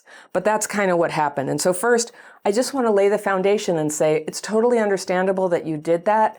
But because you started this relationship without that sincerity and you have this very good self-awareness and insight, this is the tough love. What you were doing there, regardless of anything he did, we're not here to analyze him and people are going to write in and go, what about the guy who's going to call him out? Not really me, because he didn't write to me. I'm helping Angie. Like, what can Angie do? And it's to first just like own that you made a trauma-driven decision in getting together with somebody you didn't love, but your jealousy was intense. And jealousy, sometimes it comes because we're getting into relationships with people who are not available, and I think that's what happened here.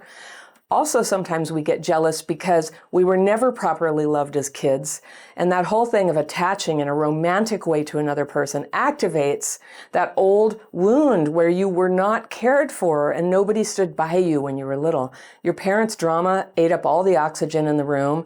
You kids were left to overhear all these horrible fights and things.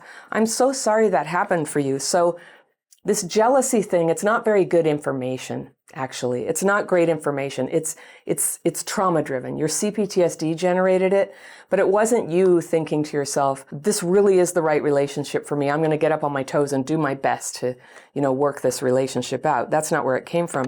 So you said when you saw him talking to other girls, it made you feel like I needed him. I wanted to be serious. And that's unhealthy, you say. And you began to feel super insecure, and the cycle began of insecurity, jealousy, resentment of him getting caught over and over and taking you back over and over. So because both of you were outcasts from families, you have a trauma bond. That's what you have. He betrays you, you throw him out, you take each other back, you try again and again and again. That's a trauma bond. And it's intermittent reinforcement. I do think a lot of people are going to say, how dare he cheat on you? But I'm like, you were never that into him. He was never that into you. There was a strong feeling there. It may have been like intense at first, but he was always sleeping with a lot of people. So if you didn't have CPTSD and you were able to date some perfect person, which none of us can, but if you could, you would have seen that first sign of behavior. The minute he was like talking to other girls, you would have been like, this guy's not available. And the reason we can't see it is because of CPTSD, and also because it kind of matches the way we're not available at stages of our life. And it might manifest in different ways. One way we manifest not being available is like latching on, clinging to relationships with somebody who's not available. So he had this constant pattern. He wasn't the guy who was in love with you and wanted to marry you and be with you and be faithful to you. That wasn't it. And then he went and got somebody pregnant and had a baby with her. And then out of spite and jealousy and hurt, not out of love. And I just got to say, this is not the greatest reason to have a child. It sounds like you weren't ready at all. You wanted to have a baby to hurt him, to claim your dignity, I think, after the indignity of having him go get somebody else pregnant. But I think in your mind, like outside forces or he was doing this to you. And what I do here is I help people who are hurt by trauma, who keep having a bad cycle in a relationship, just go, where did you make the decision to commit to this relationship. And a kid is the biggest commitment you can make. Like whether he gets full measured in parenting or not, like you guys are connected forever. There's going to be this lifelong connection. And I bet you didn't know that when you had a kid.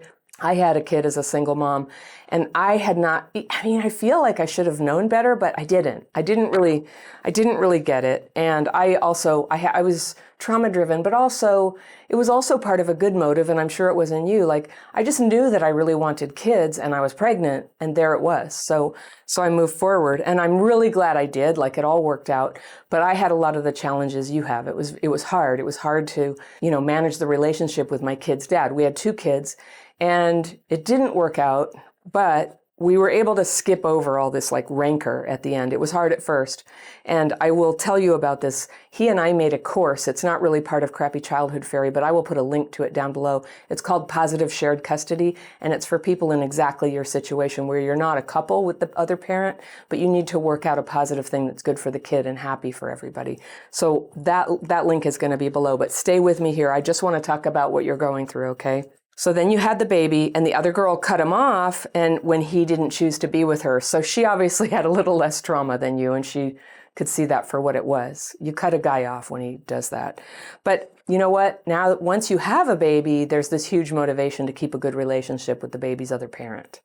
So good on you. You tried to do that.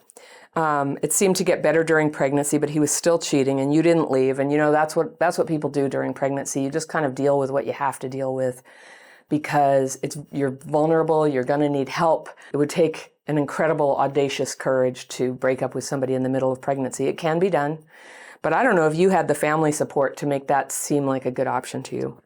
I totally understand. I knew he was lying, but I chose to believe his lies. We never lived together. He made me believe it was best to keep separate houses. Okay, you never lived together, and he made you believe it was best. But here also, and again, like, I'm here to help you, like, reclaim your power from this situation. And what I see here is a little bit, you still are endowing him with all the power by which your life is going to be good or bad. But you actually have that power. And part of how you're going to realize that is just to say, no one can make you believe that. You know that living in a separate house from somebody who you're raising a child with and who's technically your partner, you know that living in a house is a very significant deviation from what people normally do. And it usually means somebody does not want to be sexually monogamous. It might not mean that, but you chose to believe his lies. He'd been cheating before. I know that you knew in your heart what was going on. And I also understand if you decided to just kind of be okay with it for the time being so that you could have his help and participation while you were in the most vulnerable and difficult part of raising a child, which is the early, like the first year, and it gradually gets easier. So fast forward to when your son was 2 and you say, I popped in early one morning and found him in bed with another girl. So popping in early on the guy, I think that was your good intuition, just wanting to not be lied to and just know, right? You already knew. You saw confirmation. Yeah, he was sleeping with other people. So he was not somebody who could make a commitment to anybody, it's clear. And his behavior is pretty much frowned upon by society everywhere.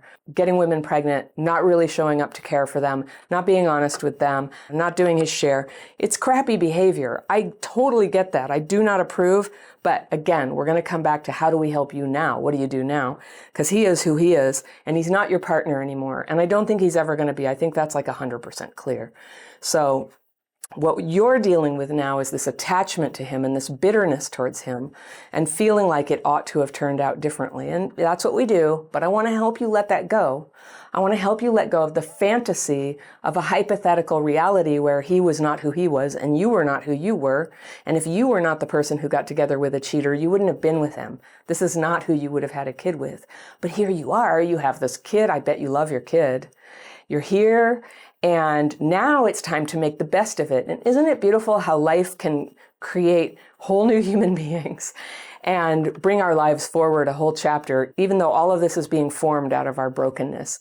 And that's often how I look at my kids. They're so wonderful. They're such a joy in my life. And it was hard.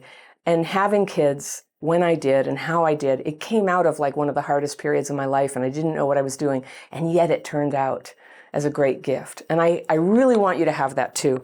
And whether for people watching, like maybe it's not kids for you, maybe it's your happiness, maybe it's the place where you get to finally live as your home, all of these things. Like sometimes life works with us. We get to have great adventures, we get to find love, we get to come home one day, you know, to a more stable life, even though we have CPTSD and we make these decisions now before we know how to do this. So, but you are learning, and you're 32, and you asked me, and I want to help you. Like, I just love the thought that I can help people who are at an earlier stage of life. When I was your age, well, it was 2 years before I embarked on my kid journey. So, so all of that, you know, I had high hopes. I still hoped at that time I was going to, you know, have the really normal path, but I couldn't put together the normal path because I had CPTSD, and it kept sort of guiding me towards relationships that couldn't be that. And I didn't know how to not do that. I learned later, and everything I'm telling you is from what I've learned. So this is kind of if I could do it differently, right? If I could go back in time and do it, I'd do what I'm telling you. Okay. So you had a physical fight with him about finding him with another girl. And I guess if it was your understanding that you were in a monogamous relationship in 2 different houses, you know, I can understand you being so upset. But when you physically fight with somebody, you're crossing a line that's very hard to come back from. And so first of all, Angie, I want you to really, really take that seriously. And I want you to go into your heart and get all the support you need to make a decision that you will never, ever strike another person, and you will never, ever stay in a situation where someone strikes you.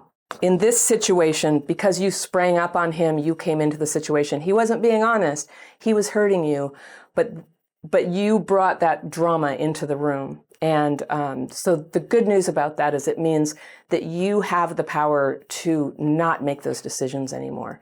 If you've been in violent relationships in the past, it can be really hard to change the pattern. So I just, again, put your top priority is never to have a violent interaction again, unless you are defending yourself against somebody who's attacking you, which happens randomly. But I don't want you ever in a relationship with somebody who does that. If they do that, you never see them again. No more violence. You're a mom. Moms must not have that. And it happens, but when you're ready to heal, you're going to draw the bright red line on that. No more. Okay? So then he begged for you to forgive him. So I guess he liked having you as kind of his main partner, but he wanted to have other ones, and he knew you wouldn't accept it. So he lied. And you put your foot down hoping he would chase you, and he didn't. And now he's still with this person 3 years later. So in a way, I feel like that was an evolution for him. I don't know, maybe he cheats on her too. Maybe she's okay with it. I don't know. I'm not really trying to help him here. I'm trying to help you. So he's moved on. That is what happened. He moved on, and he's in a relationship that's more stable. And I hope, for the sake of your son and for him and for the woman he's with, that he's in a better place now. I do hope so, but it's none of our business anymore. Did you know that? It's just like, it's not your business anymore who he sleeps with. It is your business what your kid is exposed to. But I'm going to talk about that now. So it's been 3 years, and he's still with her. And he's a semi-active father. Okay, that's something. It's not ideal. It's not, you know, half and half. He works in the entertainment industry and is trying to get ahead, and it keeps him from seeing his son consistently. He barely calls him, and now he's moved the girlfriend into the house. I really, really want all dads, all parents who are not the primary custodial parent, to be the best parent they can and to be involved as they can. That is positively the best thing for the kid, as long as there's not a whole bunch of drama between the parents. So when there's going to be fist fights and screaming and name calling and threats and manipulative maneuvers of saying he can't spend the night, then a smart person has to find a way to set a boundary. And what I don't totally get is why you two haven't gone to, because, you know, there's like county, state government supports for people who are separated parents. They will help sort out the custody thing. And a father is entitled, assuming you're in my country, the US, a father is entitled to 50% custody unless there's some terrible case that can be made that he shouldn't have it. Now, not everybody asks for 50%. And so normally what the deal is whoever has less than 50%, then they do a calculation to see if child support needs to be paid. When I got divorced, we made about the same amount of money. We really committed to the kids having a strong relationship with each of us, 50-50, and we did that. And we were super cooperative with each other so that the kids, we could minimize how much stress and fear and hurt that they went through because of our split. My older son was 4 when we split up, and he was the younger one. He was only 1, and I'm sure he felt it. He couldn't articulate it, but the older one was devastated. And for 2 or 3 years, he was very upset at the idea that either one of us would move on and find somebody new. He was holding out hope that we would get back together and be married. And it was so heartbreaking and so natural for a child to want that. Kids need to feel that their parents are okay. It is terrifying to be a kid and see your parent breaking down and freaking out. And for this reason, your mental health and your emotional health is so important. It's so important to take care of yourself and get the support that you need to be okay, to actually be okay, so that your son can see you. Your son will interpret reality by looking at you like, are we okay? Is this situation okay? This doesn't look like those other people's family. Is our family okay? And no matter what you say, your kids are going to feel. You can lie to kids. You were lied to, I bet. You can lie to them and say, oh yeah, everything's fine. But you're freaking out. But everything depends on healing so much that you're not freaking out, that you are confident, that you are doing what you need to do to have a good life. And I can tell you're precarious here because you're living in a bedroom with your mom. And I'd say you have about 2 years to get that sorted out. Because by the time he's 7, I think that's a little too old to be sharing a room with his mom. It might be necessary for survival. That I understand. But what I see is you're 32, you have a kid, now he's school age. This is your chance to get totally focused on becoming self-supporting and not needing to live in your mom's house and share a room with your kid, but to be able to have your own apartment, even if it's small, but to start having appropriate boundaries for a boy who's growing up so that he doesn't end up all enmeshed with his mom. Now, I'm super tight with my kids, and I was very close to them, and I totally would have done what you're doing, but my experience is at about 7, they become their own people and they need their own space for sleeping. And starting right now, starting like today, you need to start having peace in your heart so that you can vibe that to your son. So how are you going to do that, right? So you said he's semi-active dad and you're so jealous and angry because for 3 years he's been with this woman who's now sleeping in this bed that you used to share with him, with your son. So I understand the jealousy that you wanted that. But I'm going to point out again, this is not somebody you ever loved. I don't think he was ever the right person for you. And isn't that cool how in life you can still have a baby even when you're with the utterly wrong person? And then you have to work things out on a practical level as parents. That's the right thing to do. So the right thing to do here, it's been 3 years. It is time to accept that he's in a new relationship. That's who he lives with. And in fact, as your son's dad, him being in a committed relationship and having an extra parent, step parent around the house, or I don't know if step parent is too strong a word if they're not married, but she's bathing him, you said. So that freaked you out, but I think it freaked you out of jealousy rather than well-being. What's best for your kid, generally speaking, is to have a really good relationship with both parents. And one of the worst things you can do to a kid is to try to undermine the child's relationship with their parent. And I know you know that, but you're writing to me, and I'm just going to say it like definitively. You want your kid to have the best possible relationship, and the exception would be if the parent is abusive. And you're not telling me anything to indicate that he is. And so, whatever his lifestyle is, if he works a lot, if he's polyamorous or whatever, what matters is that he's being a good and solid dad, and he's shielding your child from any drama in his life, and that he's not undermining your relationship with him. Because after 3 years, I think if you can't control your rage and you can't stop the destructive impulse, then your feelings about this have become the problem. That is the problem. I have some friends, I have quite a number of people who write to me, and they're in a partnership with somebody who has an ex who continues to try to attack and undermine and poison. And it's a terrible, terrible thing to do. It is abuse. It's psychological and emotional abuse, and it will affect children. And it's a sure way to make your life miserable. So you were saying, I know I should stop, but I don't know how. And I'm just going to say, oh, yes, you do. You know how to stop. what you have to make a decision is whether you're going to give yourself the support that you need to stick with stopping. You know stopping is right. All you have to do is stop.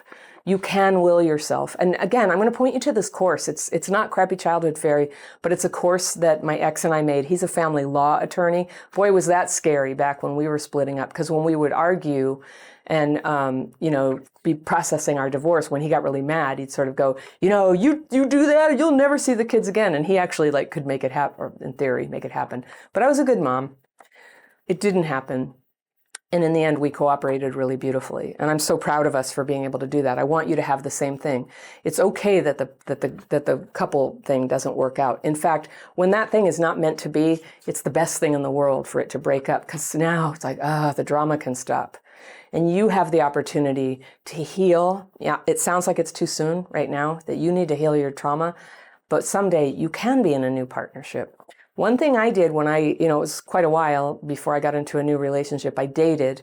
When I started dating the man who's now my husband and became my kid's stepdad, he did not meet them for a year. So that's what I just want to kind of model for you, is protecting kids from our personal CPTSD-driven drama is of paramount importance.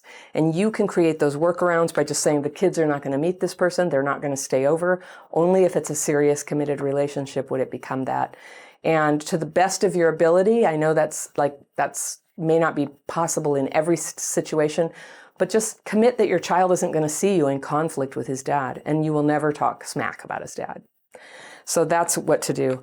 There's things that you can say. When my kids were older, they asked me about something about their dad that was something I had a negative opinion about. And they said, is it true that da-da-da-da-da? And I said, I've heard that, but I don't know. And that way I didn't gaslight them, but I also didn't validate this bad thing that I didn't know if they knew or should know, So it can be a fine line to walk sometime, but I felt like that was a pretty good answer to deal with it. And they actually have a really good relationship with their dad. Their dad has remarried a woman I love and respect, who's been a lovely person in their life. And I've just been able, by healing my trauma, I was able to feel good about her even before I met my person. And then I have my person. Everybody really supports each other. We really got our head around the primary importance of living in such a way that was helpful to the kid. So here's the thing, even if people watching, if you don't have kids, they're very important, but they're also like a little barometer of how am I doing? And so the things that you do to take care of a child and keep their life happy always has the same benefit for yourself. So if you're not a parent and you're having these kind of cycle of high drama relationships, you can ask yourself, what would I do if there were a child involved? And do that, because there is a child involved. It's you. It's your fragile self who went through what went through what you did. And so when you act according to that, I need to have peace. I need to have cooperation. And when there's no child involved, you get to completely cut ties. And that is often the best thing to do with a terrible, tumultuous relationship. It really hurts when you're doing it. When you have abandonment wounds, it will feel like you're going to die. And that's why I say support yourself. Become willing to support yourself. And how you do that is with 12-step programs. It might be therapy. It might be group counseling. There's stuff for single moms. There's so many support systems. The wonderful thing is there are so many support systems out there, and many of them don't cost anything. And I think you don't have the money to do therapy that you pay for. You can come do my daily practice. We do free calls. There's so much good stuff that's free on my website. You can do that. But 12-step programs, they're fantastic. And somehow I have a feeling that either you have some substance stuff or you were affected by people who did. And that means you qualify for Al-Anon, you qualify for ACA, Adult Children of Alcoholics and Other Dysfunctional Families. And so, yay, maybe Sex and Love Addicts Anonymous. Don't let the name scare you. It's for people who get messed up in relationships. So that could be a wonderful thing for you. And then you can get on your feet when you have less drama and more joy and more support and friends and love in your life. Then you can get on your feet financially. I can't say enough about how important that is. I think it's overlooked. I think a lot of the people who create literature for traumatized people, maybe they weren't so close to the edge of poverty as some of us were. And that as a single mom, it is so important to have that financial house in order. And hopefully because your ex has, got this career, He's going to be able to contribute financially in a way that's helpful. That's, you get to go to court for that, and that's required. So hopefully you'll do that, but completely exit the drama. Just exit the drama right now. A good, harmonious relationship with him is the best thing you can do for yourself and your kid. So you said your son is older and he's starting to understand and hear things. So this is your cue. This is when you wrote to me. Good job. You don't want your ex's girlfriend around your son when he doesn't even spend real solo time with him. So I'm suggesting you let go of that goal. That's actually not best for your son. What's best for your son is that he has a good and unobstructed relationship with your dad. Again, when there's not abuse in the situation and your child's not being, neglected, like, left outside or not taken to the emergency room if he needs stitches, that would be neglect. If he's just kind of like a funky person who makes some mistakes and is imperfect but not abusive, then you just want to get out of the way and let your ex have his own relationship with your son. It's really important for kids to have a relationship with both parents. And kids who don't have that suffer. So you want him to have that, and you need to let your ex parent in his own style, in the way that works for him. And he is in a big partnership where they live together. And presumably his partner has agreed to help in childcare. So this is actually a good thing because you are a 2-household family now. You're still a family, you're still raising a kid together, but it's 2 households. So it's time for you to use that time when your son is with his dad to go take care of yourself and go start healing those emotions that would have you fighting to keep a guy who mistreated you, who you were never that into, so that you can cooperate with him in having a harmonious 2-household family. So you say, what can I do to get to a place of indifference? And I would say, indifference is not really the goal. You don't want to not care. You want to be supportive. You actually want to be happy for your son to have a good relationship with his dad, and however his dad's family sort of grows over the years. Maybe he's going to have more children. I don't know. Your son will always be part of that family too. And you want that. That's a good thing. That's a strong thing in his life. I want to move on, you say, but it's hard when I'm constantly reminded of the pain dealing with him and his girlfriend. So it's painful to you because you're attached to an idea of something that does not exist, and in fact, it never existed. This guy never was your die-hard, committed, monogamous dude. That's never who he was. There were always problems. And so you have an attachment to a fantasy you had, and you can't make it be real, and you're mad at him that he can't make it be real. And there's an easier way to look at this, and in time it's going to be easier to see this. It just is what it is. It's a kind of stitched together, cobbled together relationship family that a new person came out of.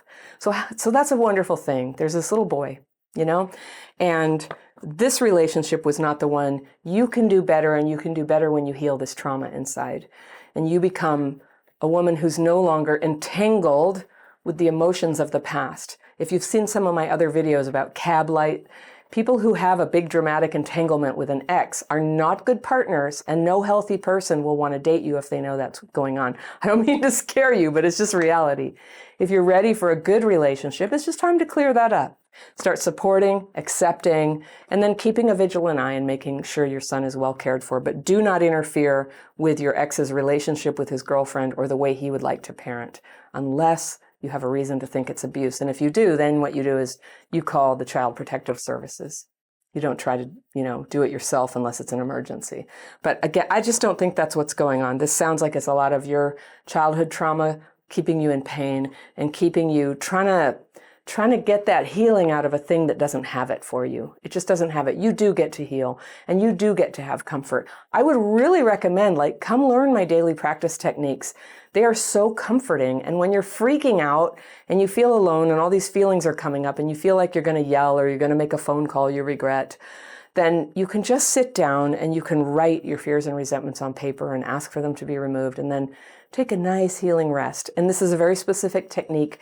I teach it in a class that's called the Daily Practice. It's free. You can learn and try it in less than an hour. It's always linked on the free tools page of my website, and that free tools page is always linked down in the description below all my videos.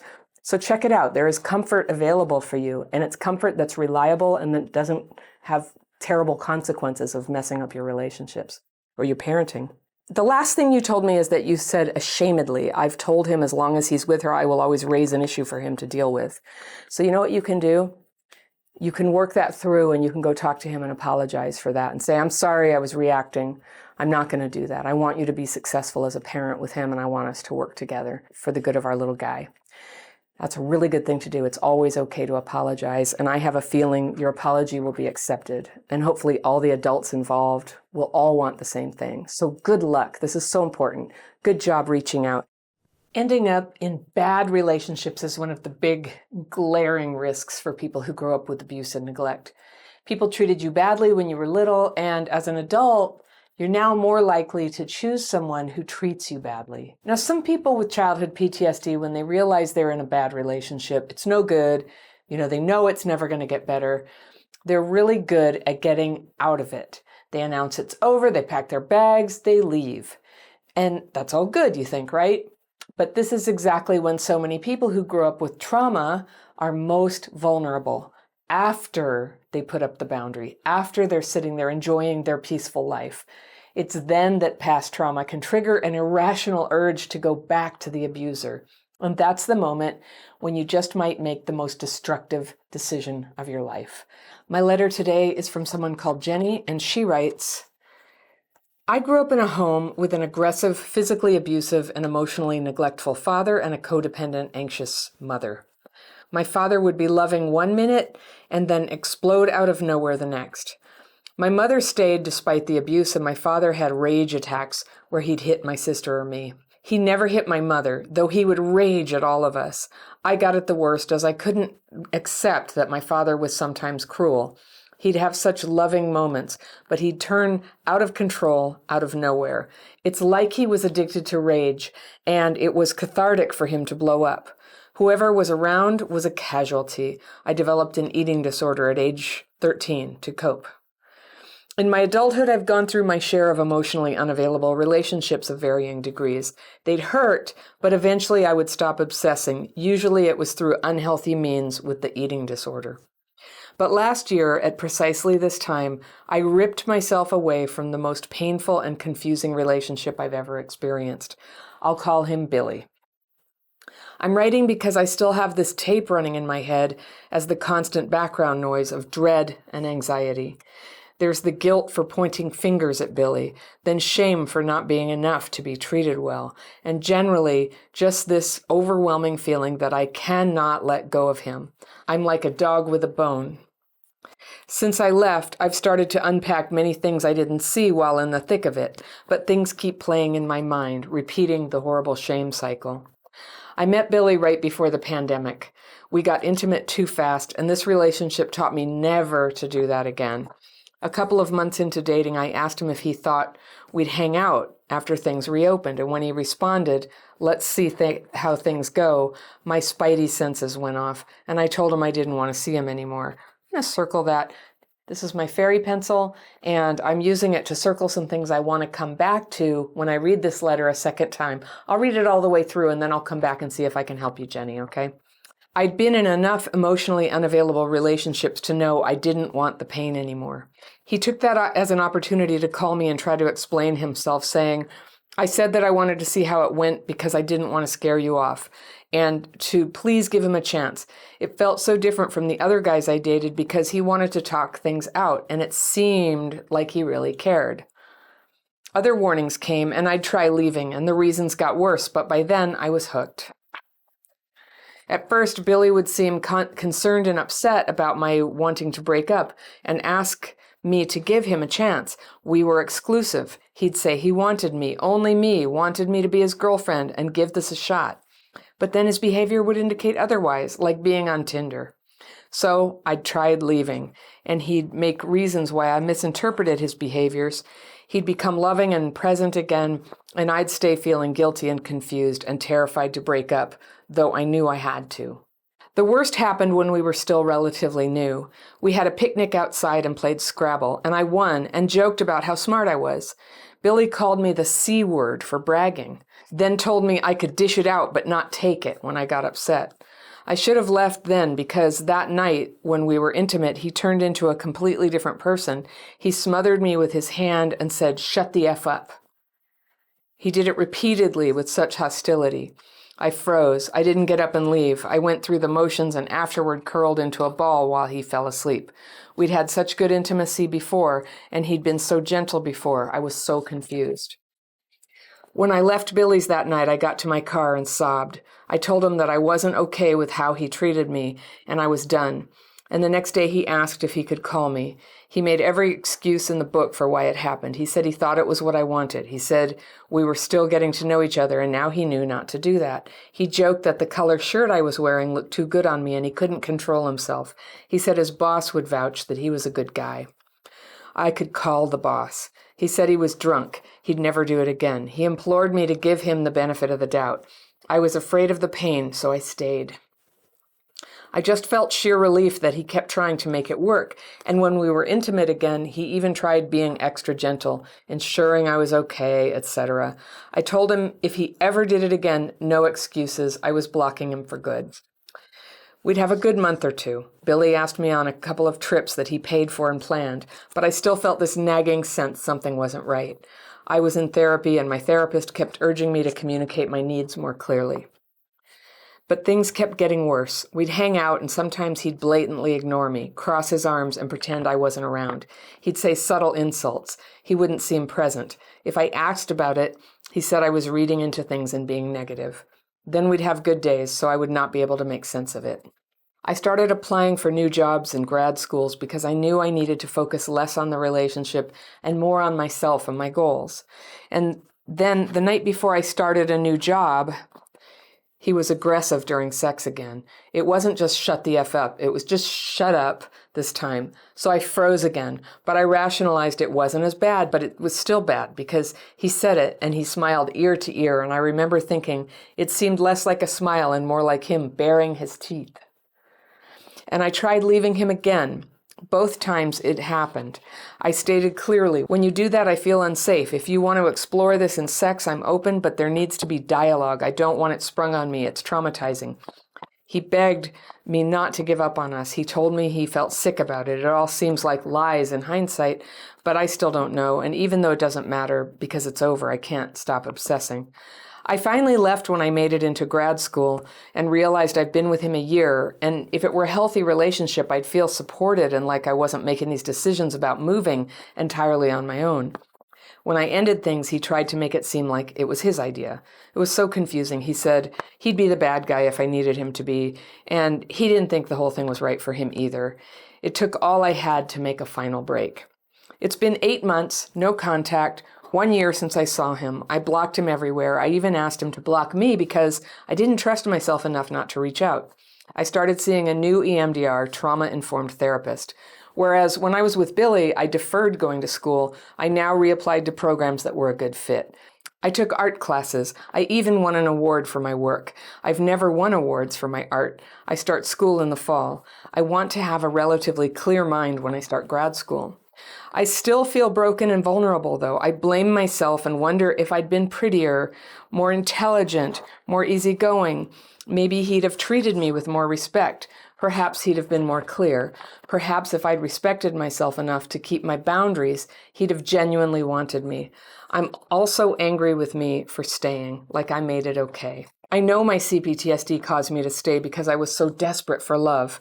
But the rehashing in my head is exhausting, and I'm so drained because I keep replaying all the things that he said and did that I wish I'd seen clearly. I feel like a loser to still be upset and confused a year later. How do I get him out of my head? I'm still confused because he presented this innocent good guy image to the public. I still don't know what was real. I know you also say limerence is for situations with no real relationship. With Billy, there was a commitment on the surface, but underneath it, there wasn't. What's ridiculous is that I'm upset he's still got me blocked. It seemed so easy for him to move on, but I still feel damaged by the situation and like it was just an unreal nightmare. The only good thing about this relationship was that I hurt so badly during it that I began to nurture myself instead of acting on my eating disorder. It's been a year since I acted on that, so I left behind 2 destructive relationships. The problem is, my eating disorder is a memory with 0 emotional charge anymore, but my ex is a memory with way too much emotional charge. I even tried the daily practice and got tired of the broken record. I have fear that Billy never gave a shit, and that means I'm unlovable. I'm tired of my obsession. Please help, Anna. Okay. All right. Thank you, Jenny. I've circled a bunch of things here, and I'm going to come back and let's see if I can help you. I'm going to kind of point out stuff that you said to me that I think helps this become clearer. All right. So in your backstory, you grew up with an aggressive, physically abusive, and emotionally neglectful father. Sounds familiar. Sounds very much like Billy. And a codependent, anxious mother. Now you're kind of matching your parents. That's what we do. And knowing that, unfortunately, isn't enough to change the behavior. But there it is. There's a total reason why this is happening. You're not to blame. It's how you were patterned growing up. And now's your chance to break the pattern. So your father would be loving one minute, then explode out of nowhere the next. It sounds just like Billy. And your mother stayed despite the abuse. Sounds just like you. Father had rage attacks where he'd hit your sister. Okay, hitting, that's terrible. That's not what's going on now. But I gotta say, I think you were right to worry about that the aggressive sex behavior is a very big red flag. All of his excuses don't really match what he did of coming out of the blue. And so you say with your dad, it's like he was addicted to rage and it was cathartic for him to blow up. It seems like that would explain also Billy. And what I noticed about Billy is that his hostility attacks happened right after a big accomplishment for you, like something as small as winning Scrabble or starting a new job. It was always connected to you taking a big step. Very bad sign. In my adulthood, I've gone through my share of emotionally unavailable relationships. They'd hurt, but you used an eating disorder to not deal with it. So this is progress. You haven't gone back to your eating disorder and you're feeling the pain and the obsession of the relationship you really don't want to be in, but you feel hooked. So first, I just want to give you permission to let it feel that way and not judge yourself.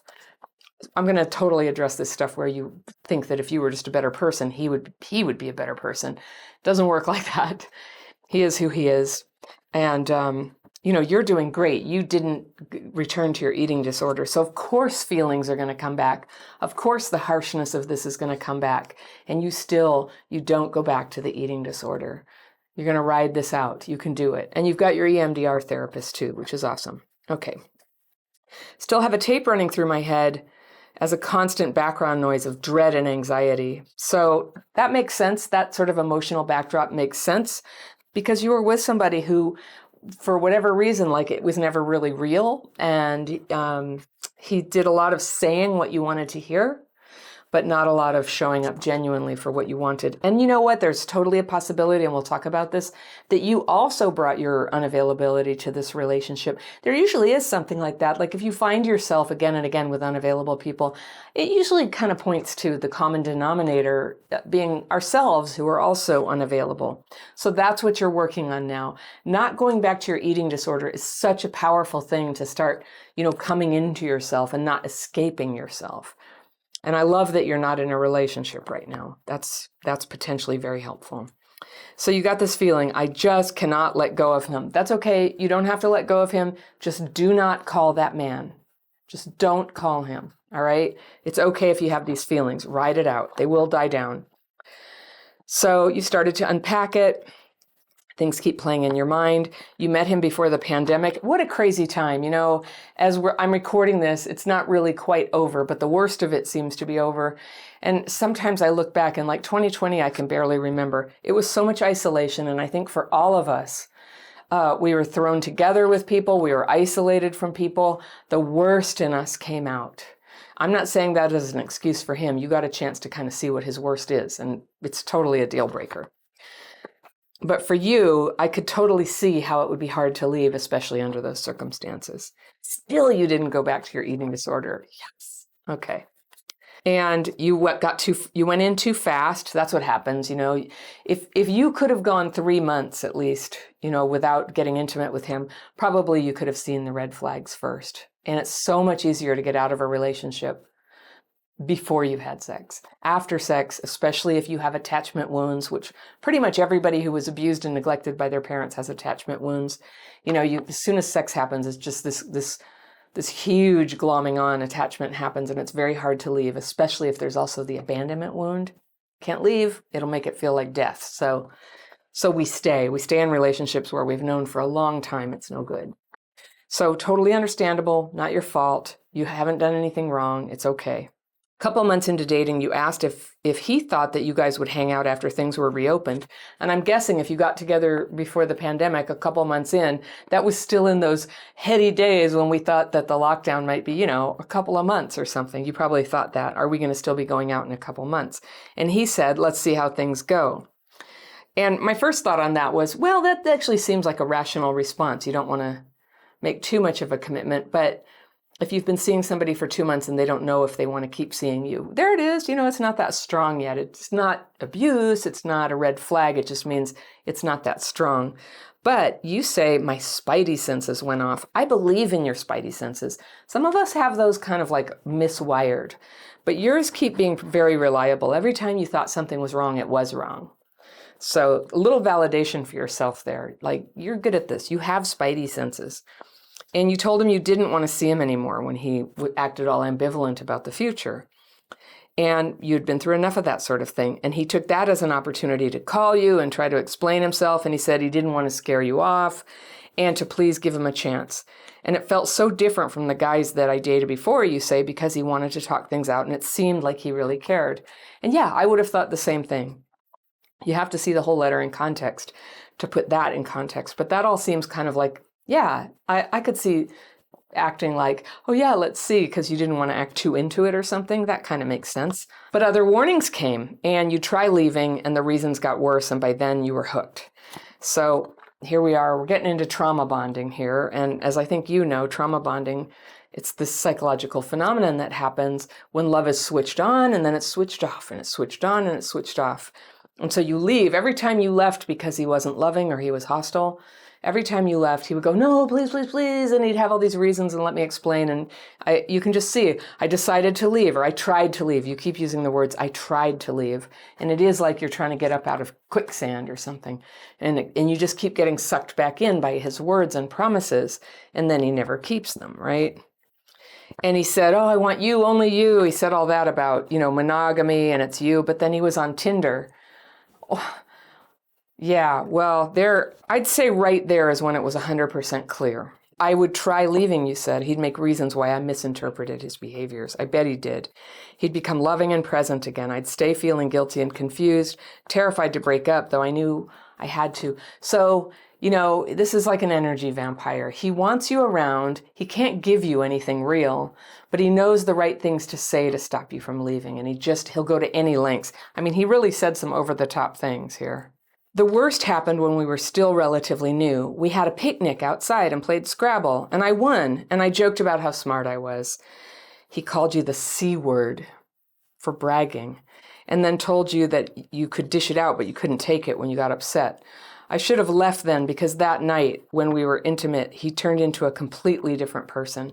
He smothered me with his hand and said, shut the F up. Didn't say F, I'm just saying that for the benefit of listeners. He said it repeatedly and he said it with such hostility. So yeah, it wasn't playful. It wasn't like a little sex game. It was repeated. It was hostile. It was out of the blue.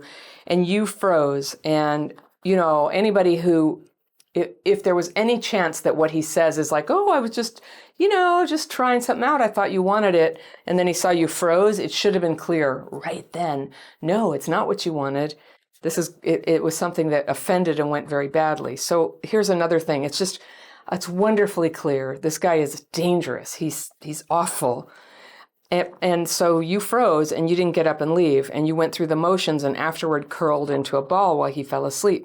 You'd had such good intimacy before and he'd been so gentle before and you were confused. Yeah. When I left Billy's that night, I got into my car and sobbed. I told him, I guess you texted him from the car, told him I wasn't okay with how he treated me and I was done. And the next day he asked if he could call me. He made every excuse in the book for why it happened. He thought it was what I wanted. He said we were still getting to know each other, and now he knew not to do that. Oh, he joked that the color shirt I was wearing looked too good and he couldn't control himself. He said his boss would vouch that he was a good guy. I could call him. I don't know why, but that thing like, my boss, he's a good guy, call him. That just seems like a classic thing that's in gangster movies of something that manipulative people say when they're just completely full of it and it's not true. All right. Or con man and con woman things, inventing Anna, that kind of thing. Call them. They know you're not going to. All right. He said he was drunk. He'd never do it again. He implored me to give him the benefit of the doubt. I was afraid of the pain, you say, so I stayed. I get it. The abandonment is it's too harsh. Even when you end the relationship, the abandonment melange is so harsh that it just feels like anything is worth avoiding it when you're in it. So he even tried being extra gentle again. And you felt so much relief that he was trying to make it work. And you told him, if you ever do that again, no excuses, I'm blocking you for good. And I'm underscoring that just because he did do it again. And by that point, you didn't block him. You lost all your boundaries here. That must feel terrible. That must feel terrible, but still you didn't go back to your eating disorder. And I as I understand it, that has a lot to do with boundaries. So we'd have a good month or two. He asked you on a couple of trips and paid for it, but something felt wrong. Therapist said communicate your needs more clearly. So I don't know what your therapist was hearing from you, but if they were hearing this, that seems like a misunderstanding of the situation. But, they were hearing a different story, deeper one, I'm sure. Things kept getting worse even. We'd hang out and sometimes he'd blatantly ignore me, cross arms, pretend I wasn't around. Okay, so passive aggressive. He'd say subtle insults. He wouldn't seem present. If I asked about it, he'd say I was reading into things and being negative. Stonewalling, right? Then we'd have a few good days, so I would not be able to make sense of it. So you could make sense of it, but it's that with trauma bonding, you go into denial. You can make sense of it because you're very clear. Like he was totally abusive, passive aggressive, hostile. And then he would just switch on the niceness whenever he needed to turn the dial where you don't leave. So it's not really confusing, but I know what you mean. I totally know what you mean. You started applying for new jobs in grad schools because I knew I needed to focus less on the relationship and more on myself, on my goals. And the night before I started a new job, he was aggressive again. And he said it a little differently. He didn't use the F word that time. So you froze, you got confused. You thought, maybe this isn't as bad. Maybe it's okay. But what you saw, and this is your intuition showing you visually what you're looking at, when he smiled about it, he looked like an animal baring his teeth. And that's your instincts. Those are your instincts knowing that something dangerous is upon you. And so that's good. Good instincts. Very good. And you have to have a certain amount of clarity to have good instincts coming through like that. So you're doing something right. All right? All right. So instead of leaving and blocking him forever, which was what you swore you'd do if he ever did it again, you stated your needs clearly and said, when you do that, it makes me feel unsafe. And you know what? That's like, I know that thing you're supposed to do. When you do this, I feel like that's going to work in an abusive situation. The problem wasn't that you stated your needs unclearly. The problem is that he's out of control. Yep. And it was escalating. So he begged you, blah, blah, blah. He felt sick about it. It's all lies. And finally, I left when I made it into grad school and realized after a year, it wasn't turning into something where you were talking together about where you were going to live. And when you ended things, he made it seem like it was his idea. And I know that's hard, but I'm just like, that's the one right thing he did. That's his way of being graceful, of just being like, yeah, well, fine, I'll be the bad guy. And anyway, it didn't work. And good. Let him say whatever he wants because you needed to go. You needed to go. But what you ended up without, what he drained you of in that relationship, was your sense of self-esteem and worth. And that's what happens with abuse. That is what happens. And that's the weird switch that flips, is that we think that we really need validation from this person and we can leave if we get the validation, but we got to stay and keep trying to get it from them. And when I tell you that, I hope you can hear it from the outside from me, you don't need his validation. His validation, even if you had it, is meaningless. And he's given it to you. Oh, you're so great, blah, blah, blah. He's given it to you. The problem is it's not in here. It's, you have a hurt there. And when people abuse you, it takes that hurt into a deeper place. And it's a pattern. And it's so good. You're changing it now. You're doing radical things different and going to school and nurturing yourself. This is so good because that's how you prevent that pattern from going in deeper, and that's how you pull that pattern back out. Remove the pattern, change your pattern. Good job. All right. So you made the final break, and now it's been 8 months with no contact and a year since you saw him. You blocked him everywhere. You asked him to block you, and he's still got you blocked. You've been thriving, you're doing your art, all this good stuff is happening, and you still feel broken and vulnerable. And you blame yourself, and you wonder if you'd been prettier, more intelligent, more easygoing, maybe he'd have treated you with more respect. I think that's the thought that we have when we externalize. I think the place where you didn't feel pretty enough was inside.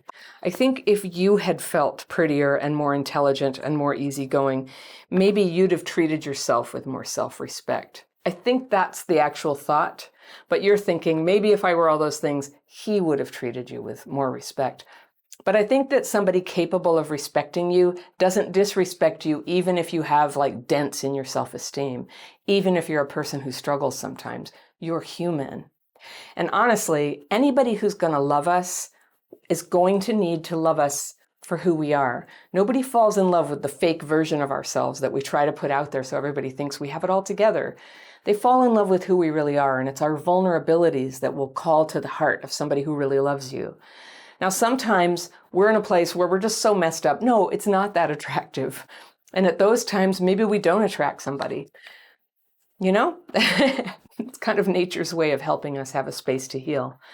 But if it's your heart's desire to get into a relationship, your continued healing is what's going to give you that confidence, the beauty of confidence, the beauty of self-respect that will then attract people who match the way you feel about yourself. And that's kind of what we do. We go for people who on some level match how we feel about ourselves. Now, he was really good at hiding, so I don't believe that you were as bad as him. But I think you weren't yet healed enough to spot his lies right away. And by the time you could see them, you were already attached to him. And you nailed it. You nailed one of the first mistakes at the beginning when you were like, you got intimate with him like right away. And there it is. That's something you get to do differently next time. As you know, you already know that. But that will help you, and you get to ask questions, and you get to be rigorous in getting to know somebody. You don't have to like pretend everything's okay. I don't know. I think you handled yourself beautifully. I just saw how your boundaries sort of would collapse around you every time you tried to leave. I totally get it. It makes perfect sense given what your childhood was like. And you can overcome this. People do, and you will. You will. I love that you're taking care of your life. I don't think this is limerence, in my opinion. Limerence is more, idealizing somebody. I don't think you're doing that. I think you just have a lingering attachment that's hard to break. Attachment wounds are funny like that. They persist. They persist sometimes, but they heal. They heal along with all the other difficulties that you're having. They heal when you have a good life, when you make friends, when you pursue things you're passionate about, you do what you're gifted at, and you're doing those things. You can hardly fail right now. I'm so proud of you, Jenny. Okay. So how do you get him out of your head? I feel like the loser. I'm still confused. He presented this innocent good guy image to the public, but that's what serial killers do. So that means nothing. I still don't know what was real. You do know what was real. You just wrote it down for me. You know what was real. He's a guy who's capable of saying what you want to hear. It never felt right. His hostility came through. That is real. Okay? What's ridiculous is that you're upset he still got you blocked. That's okay. That's your attachment. That's your pride. We all have it. It's going to pass. It's so good. Like when you write to me, it's like two of us talking about it and kind of going, oh yeah, that happens. It just keeps lightening your heart and keeps putting things in perspective. And it doesn't seem like he still got me blocked. I have to get through that. I have to get through it. That's like the thought that an isolated person has. So that's not what you're doing. So it seems so easy for him to move on. Well, who knows? If he's not capable of connecting with anybody, only manipulating, that would make it easy to move on. Who knows? Maybe it's not that easy. Maybe he's putting on the nice guy, easily moved on. Who knows? But I encourage you to forget all about it. One of the tricks that I think is underrated when you're trying to get over somebody is to put him out of your mind. If you catch yourself thinking about it, have some go-to thoughts that you can think about instead. Maybe you like to think about the perfect cappuccino, or you like to think about the feeling when you put your hand in warm earth because you're about to transplant something out of a pot.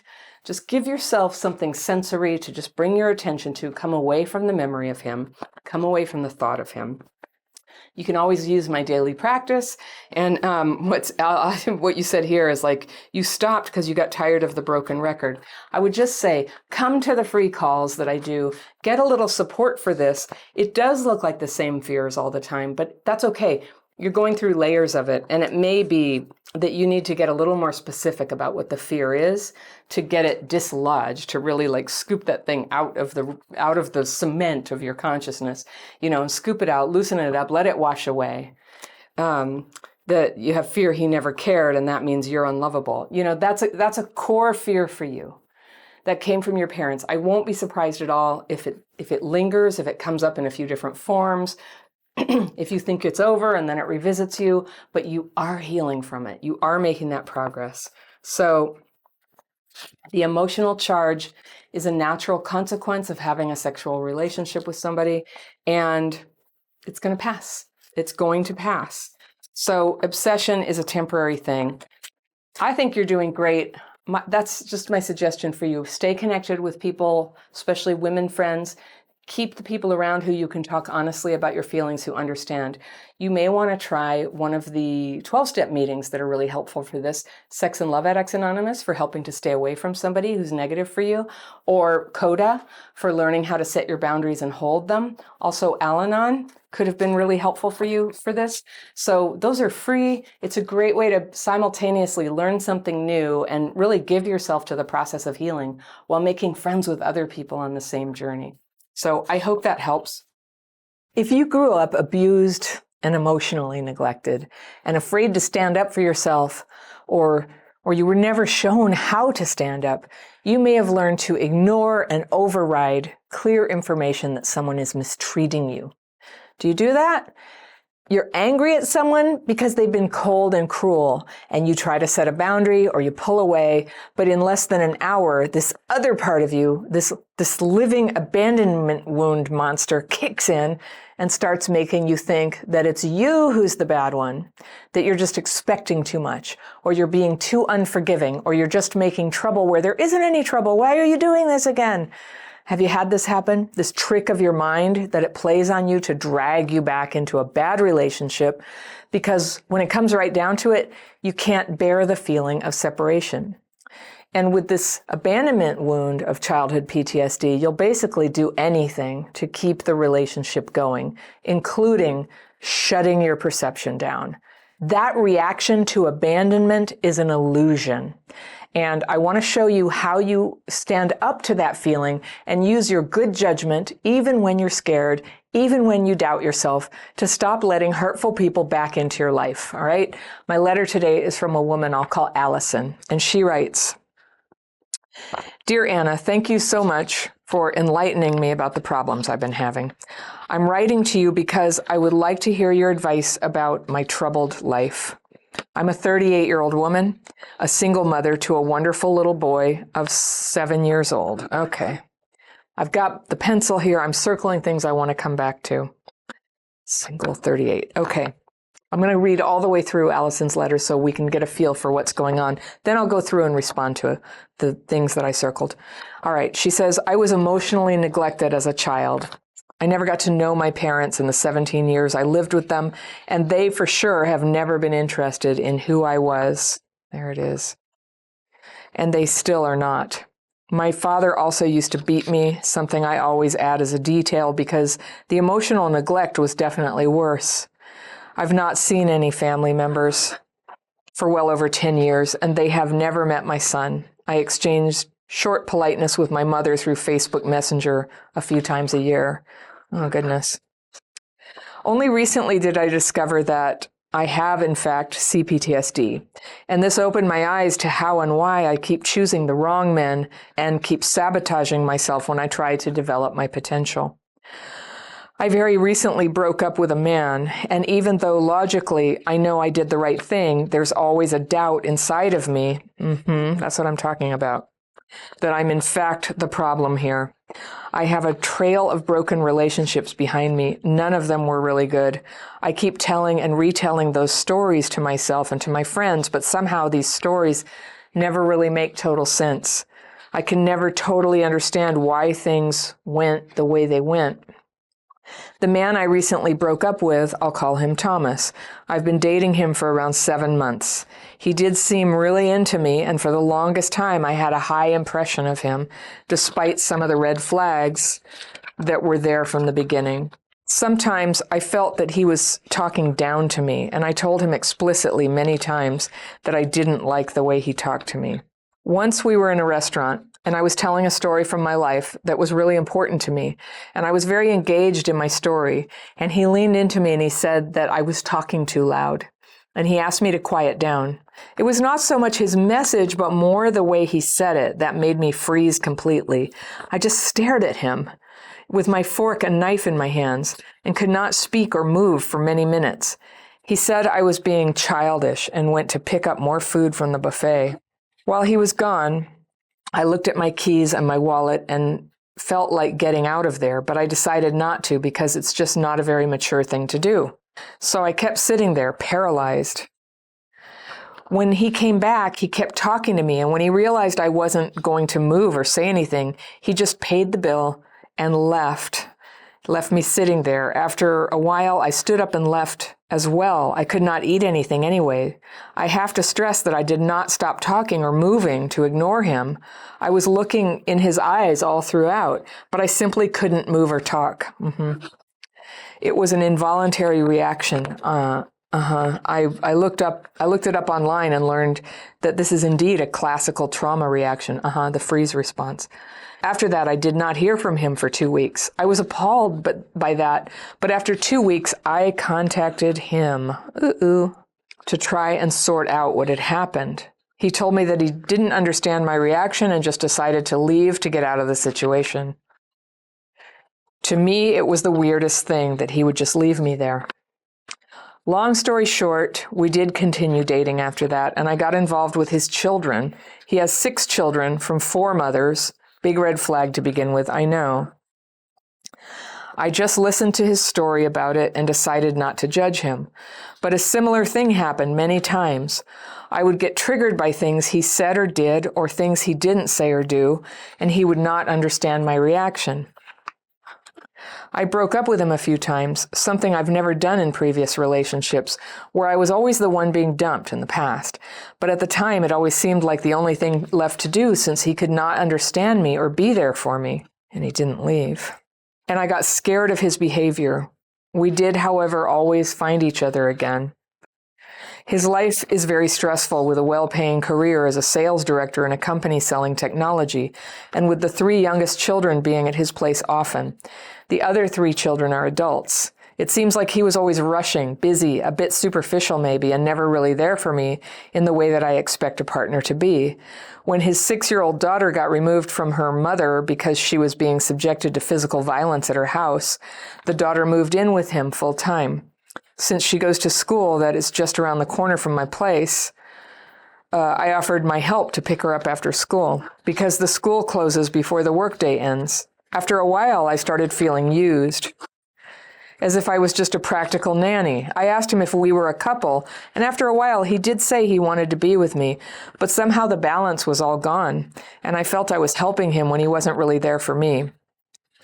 I told him this. I literally said, I want to help you, and I want you to know that I'm here for you. And when the father of my own child dragged me to court, however, I cried for a whole day, and I told my boyfriend I felt so alone, and his answer was, we are all alone.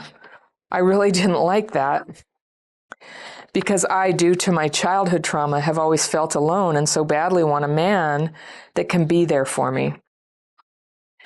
Things built up and did not get much better, even though he made an effort, but he just could not understand me and my pain.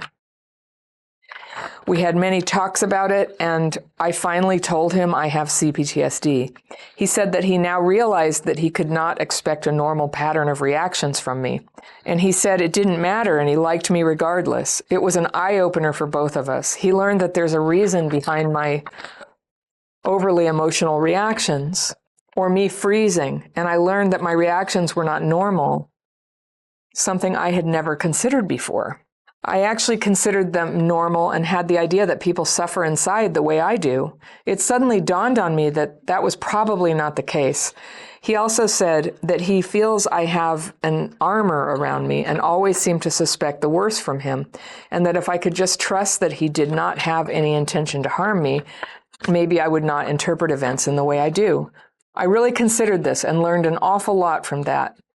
All my friends totally understand me and support me, but I realize that they are all traumatized in more or less the same way that I am, and none of them have well-functioning lives. Thomas has a very well-ordered and well-functioning life, so I figured that maybe it was very healthy for me to get so close to someone that's more normal. So this letter is longer than usual for the ones I accept on here, but there's just like what ends up happening here is so powerful. I really wanted to share the whole thing with you.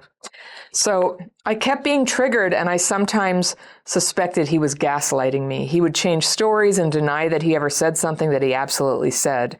And because he was always in a rush, he often forgot to hug or kiss me, something that I simply could not understand, and that hurt me immensely. I even made an agreement with him that he had to hug and kiss me every time we meet, and he said yes to this.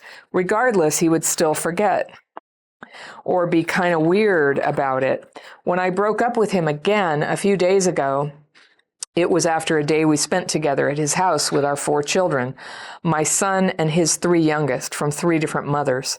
It was an awful day. He was not very nice to my son. He told him, "I know that you're used to always getting what you want, but that doesn't work here." I got really upset about that because it simply isn't true. I told him sternly that I didn't like him talking to my son like that. First, he denied that he had said that, gaslighting again. But when I repeated verbatim what he had just told my son, he said, "I don't want to be accountable for that. If you don't like it, you are free to go." Whew. While sitting at the table for dinner together, my child was being his merry, entertaining self, and Thomas, the boyfriend, started shouting at him to shut up. I should probably have said something, but I just froze internally, quietly talking to my son, who was sitting next to me, and just let the whole thing unfold. The atmosphere was strange. I felt that we were all a bit scared of him, suppressed by his demand for quietness and order. It felt like sitting at the table with my father. There it is. In all honesty, the only one who was not affected by this was my son, because I've raised him very consciously. He knows he is loved and he can be exactly who he is and express himself. In fact, when Thomas shouted at him to be quiet already, my son just looked at him with the most surprised look. Nobody had ever demanded of him to be quiet in that way. He just shrugged it off and kept being the happy, lively child that he is.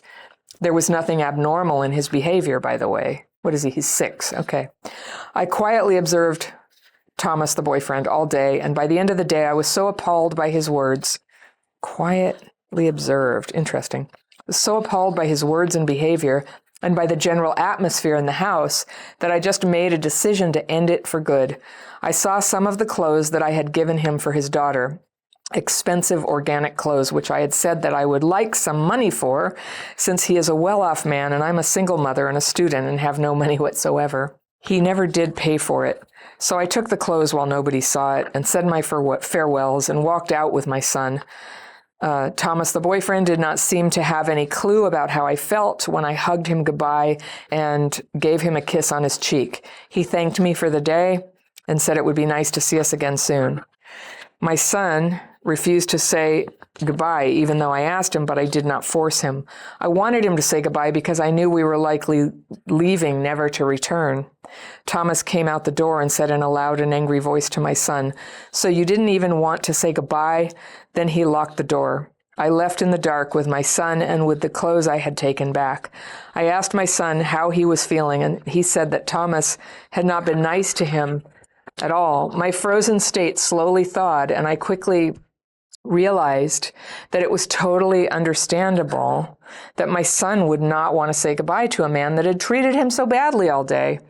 I, on the other hand, had hugged him and even kissed him while knowing I was going to send him a breakup message later in the evening.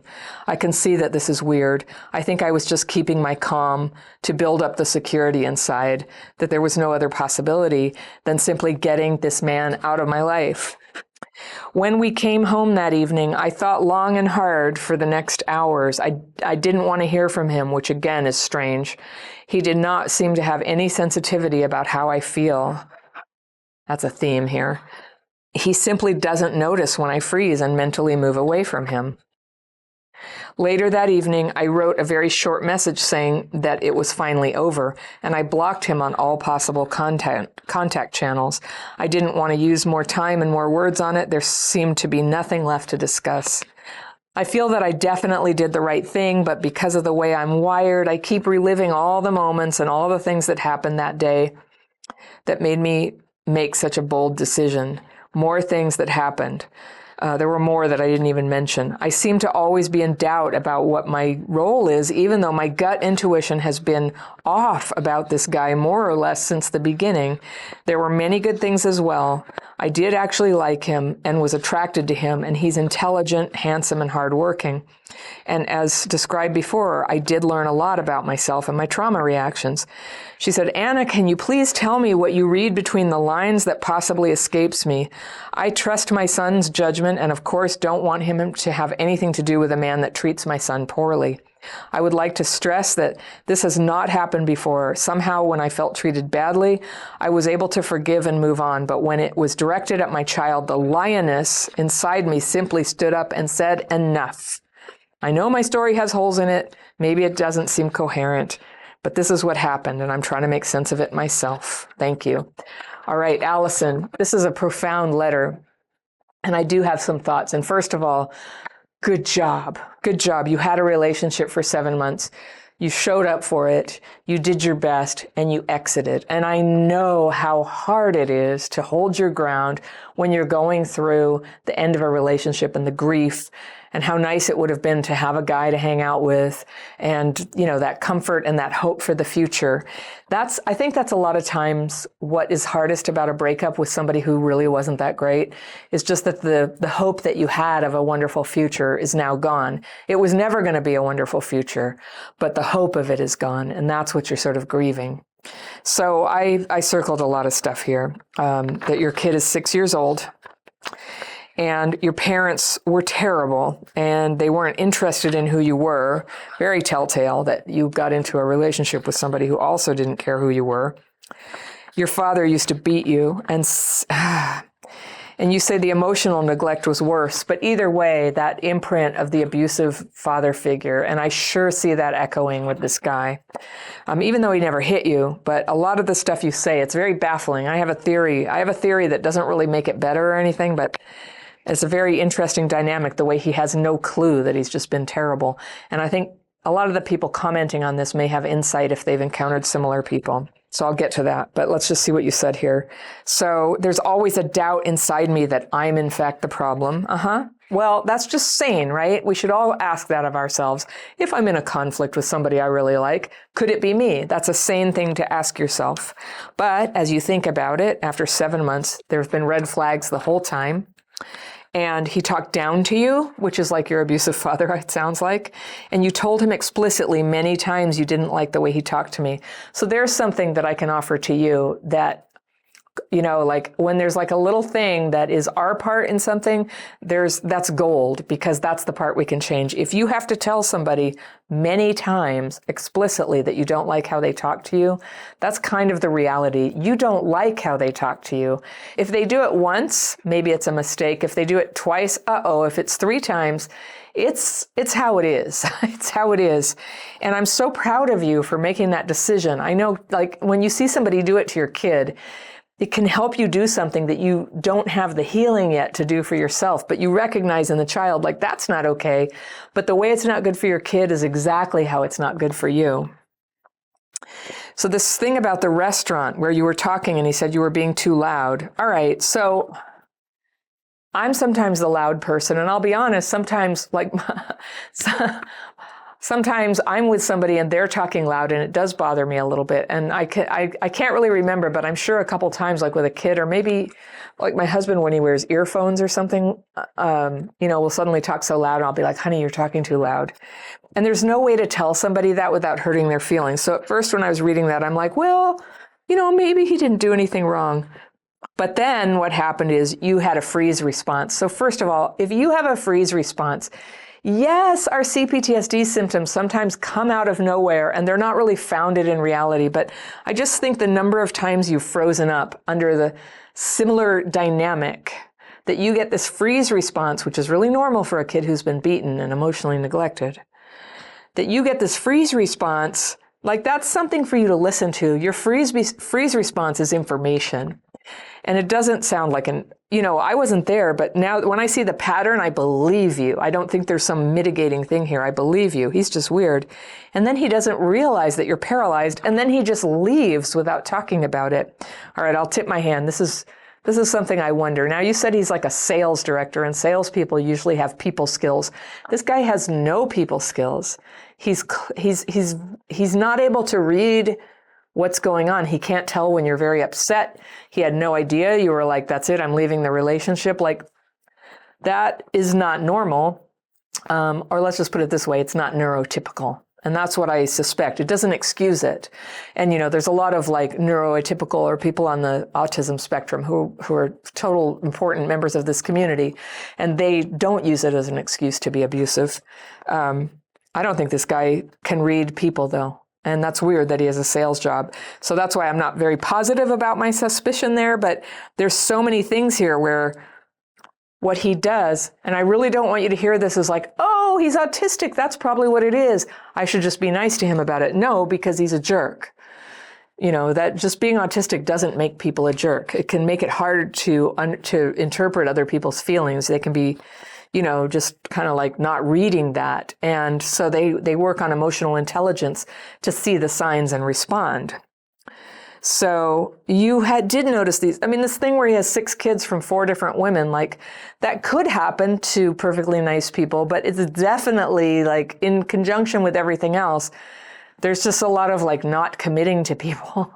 And to put all your eggs in that basket with somebody who would have kids with people and not be with them, something's up. And anyway, it gives you the freeze response. How are you going to have a great life if you're freezing all the time? He told you that he didn't understand your reaction. That's where I was like, is he on the spectrum? Like, how do you not understand that reaction that you say something really rude to somebody and they just get frozen? That he constantly doesn't understand or read.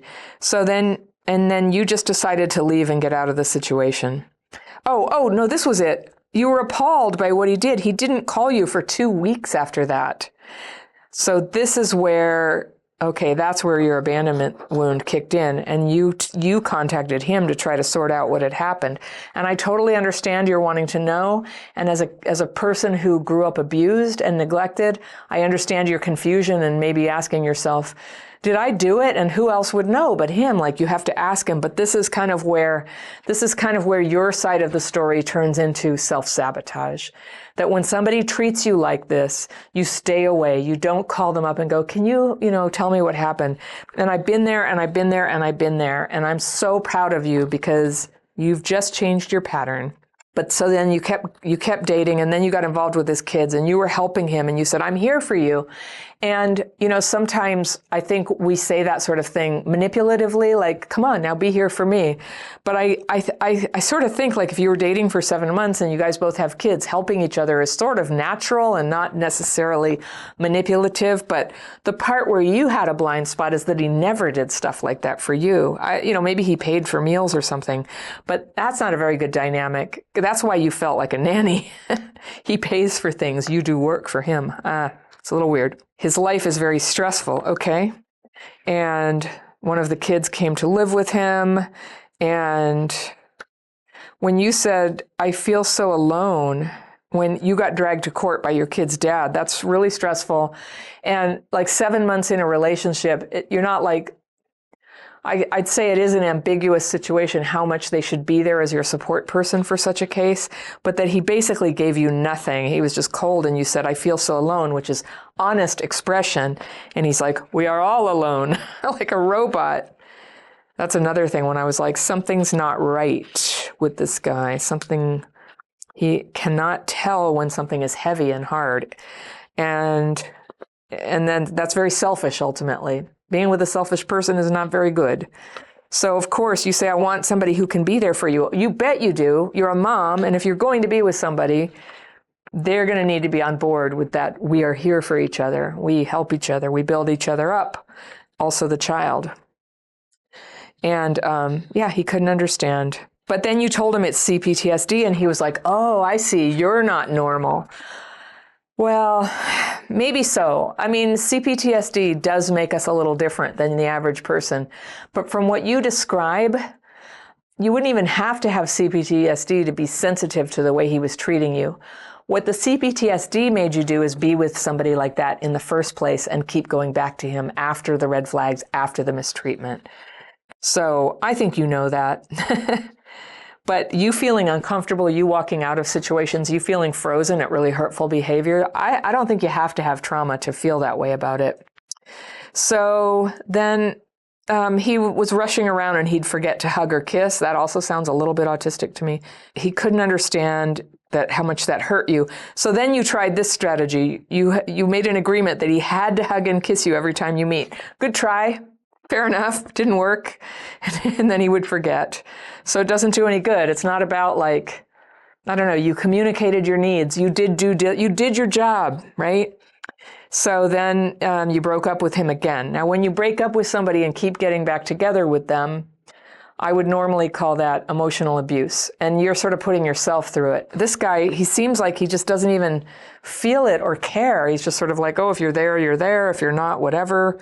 I won't speak for him, but it's not ideal to break up, get back together, break up and get back together. That's a trauma behavior that does hurt other people normally. Okay, so then he yelled at your kid, and yay, your heart awakened because you're able to recognize your child in a way that you can't recognize yourself, that nobody should be yelling at you and being abusive to you. And you felt like you were sitting at the table, you were intimidated, and he's like, you tried to speak up and said, don't talk to my kid that way, which anybody gets to say. And he said, I don't want to be accountable for that. If you don't like it, you're free to go. That language of being accountable and you are free to go. Yuck. I quietly observed. So I loved how you quietly observed him. Like you started to realize this is not going to work, but you sat through the dinner and you just quietly observed him, which for those of us with trauma, like if we could do that more of the time, we could do what you did, is get insight where previously we would just sort of go into distress and dysregulation and fear of abandonment. So you did a really good job there. And then the stealing of the clothes back. I just love that. The first time I read this through, I was like, I don't know, a little bit dodgy. But then I read it. This is like the fourth time I read this letter. Like I had to think about this a lot. And every time I sort of catch more details about it. And now I'm just like, you take those freaking clothes. They're yours. Oh my gosh. Oh my gosh. So you took the clothes. You said goodbye. He hugged you. He kissed you. He's like, okay, nice evening. See you again soon. How weird. Your son didn't say goodbye and got yelled at for it, and you defended him, and that's really good. And I hope you can honor your son, because I expect you probably have made a promise to him that he's not going to have to deal with that anymore. And I don't think you're going to be alone forever, Allison, but sometimes it's helpful to make friends with that idea, to just go, it's okay if I never have a relationship again. I am not going to let an abusive, uncaring person who makes me freeze up with trauma wounds back into my life and my kid's life ever again. And just go ahead and have that. What I suspect is that you're trying to handle all of this alone. I'm so glad you wrote, and I'm reading this here, and you're going to get a lot of support from people here who are going to send you love. And I want you to consider surrounding yourself with people who can give you that love and support and who understand what it is to leave an abusive relationship, and to take a pause and to reset your trauma wound so that you can start to be capable of recognizing what is good and what is not good and acting accordingly, and not getting like dragged into these situations by the trauma wound. I know what that's like. I'm thinking of like a bull with a ring in its nose. It's like, oh, here I go again. I just can't stay out of it. It's a misery. It's slavery. We're not doing it anymore. We're free now. You're out. I'm so proud of you and happy for you.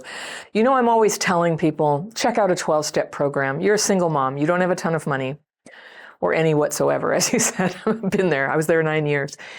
12-step programs are free. You can put $1 or $2 in the basket if you want. You don't have to. And people are there every week. And you can pick out several meetings. There was a time in my life when I went to a lot of meetings. Some of them have babysitting even. Some of them are okay if you bring kids and just let them play with something, in the next room. And there are people who will help you there. And it's a path of recovery that you can follow. You can also do the daily practice with me. And then that's a free course. It's down in the description section below. And it's a way that you can just start to release, discharge, and process and move downstream all the fearful, resentful thoughts that are just hanging out in your mind because of everything you went through, because you're human also, and move it aside so that there's room for you to have a new idea. There's room for you to release what is stressful and painful for you and rise up to something new. It's a daily practice. We do it together in the membership program. Perhaps you'll decide to check that out one of these days. At least do the daily practice. Come to our free calls. I do a free Zoom call every couple of weeks, and we do the practice together. There's like 200-300 people on these calls sometimes, and people raise their hands, and I take questions about the daily practice, and we are together on this, and there's a chat, and we form community here around healing, around a better idea of how we can live our lives no matter what happened in the past, no matter what decisions we made that we're not happy with anymore. We can make new decisions, and we're here, and we're behind you all the way.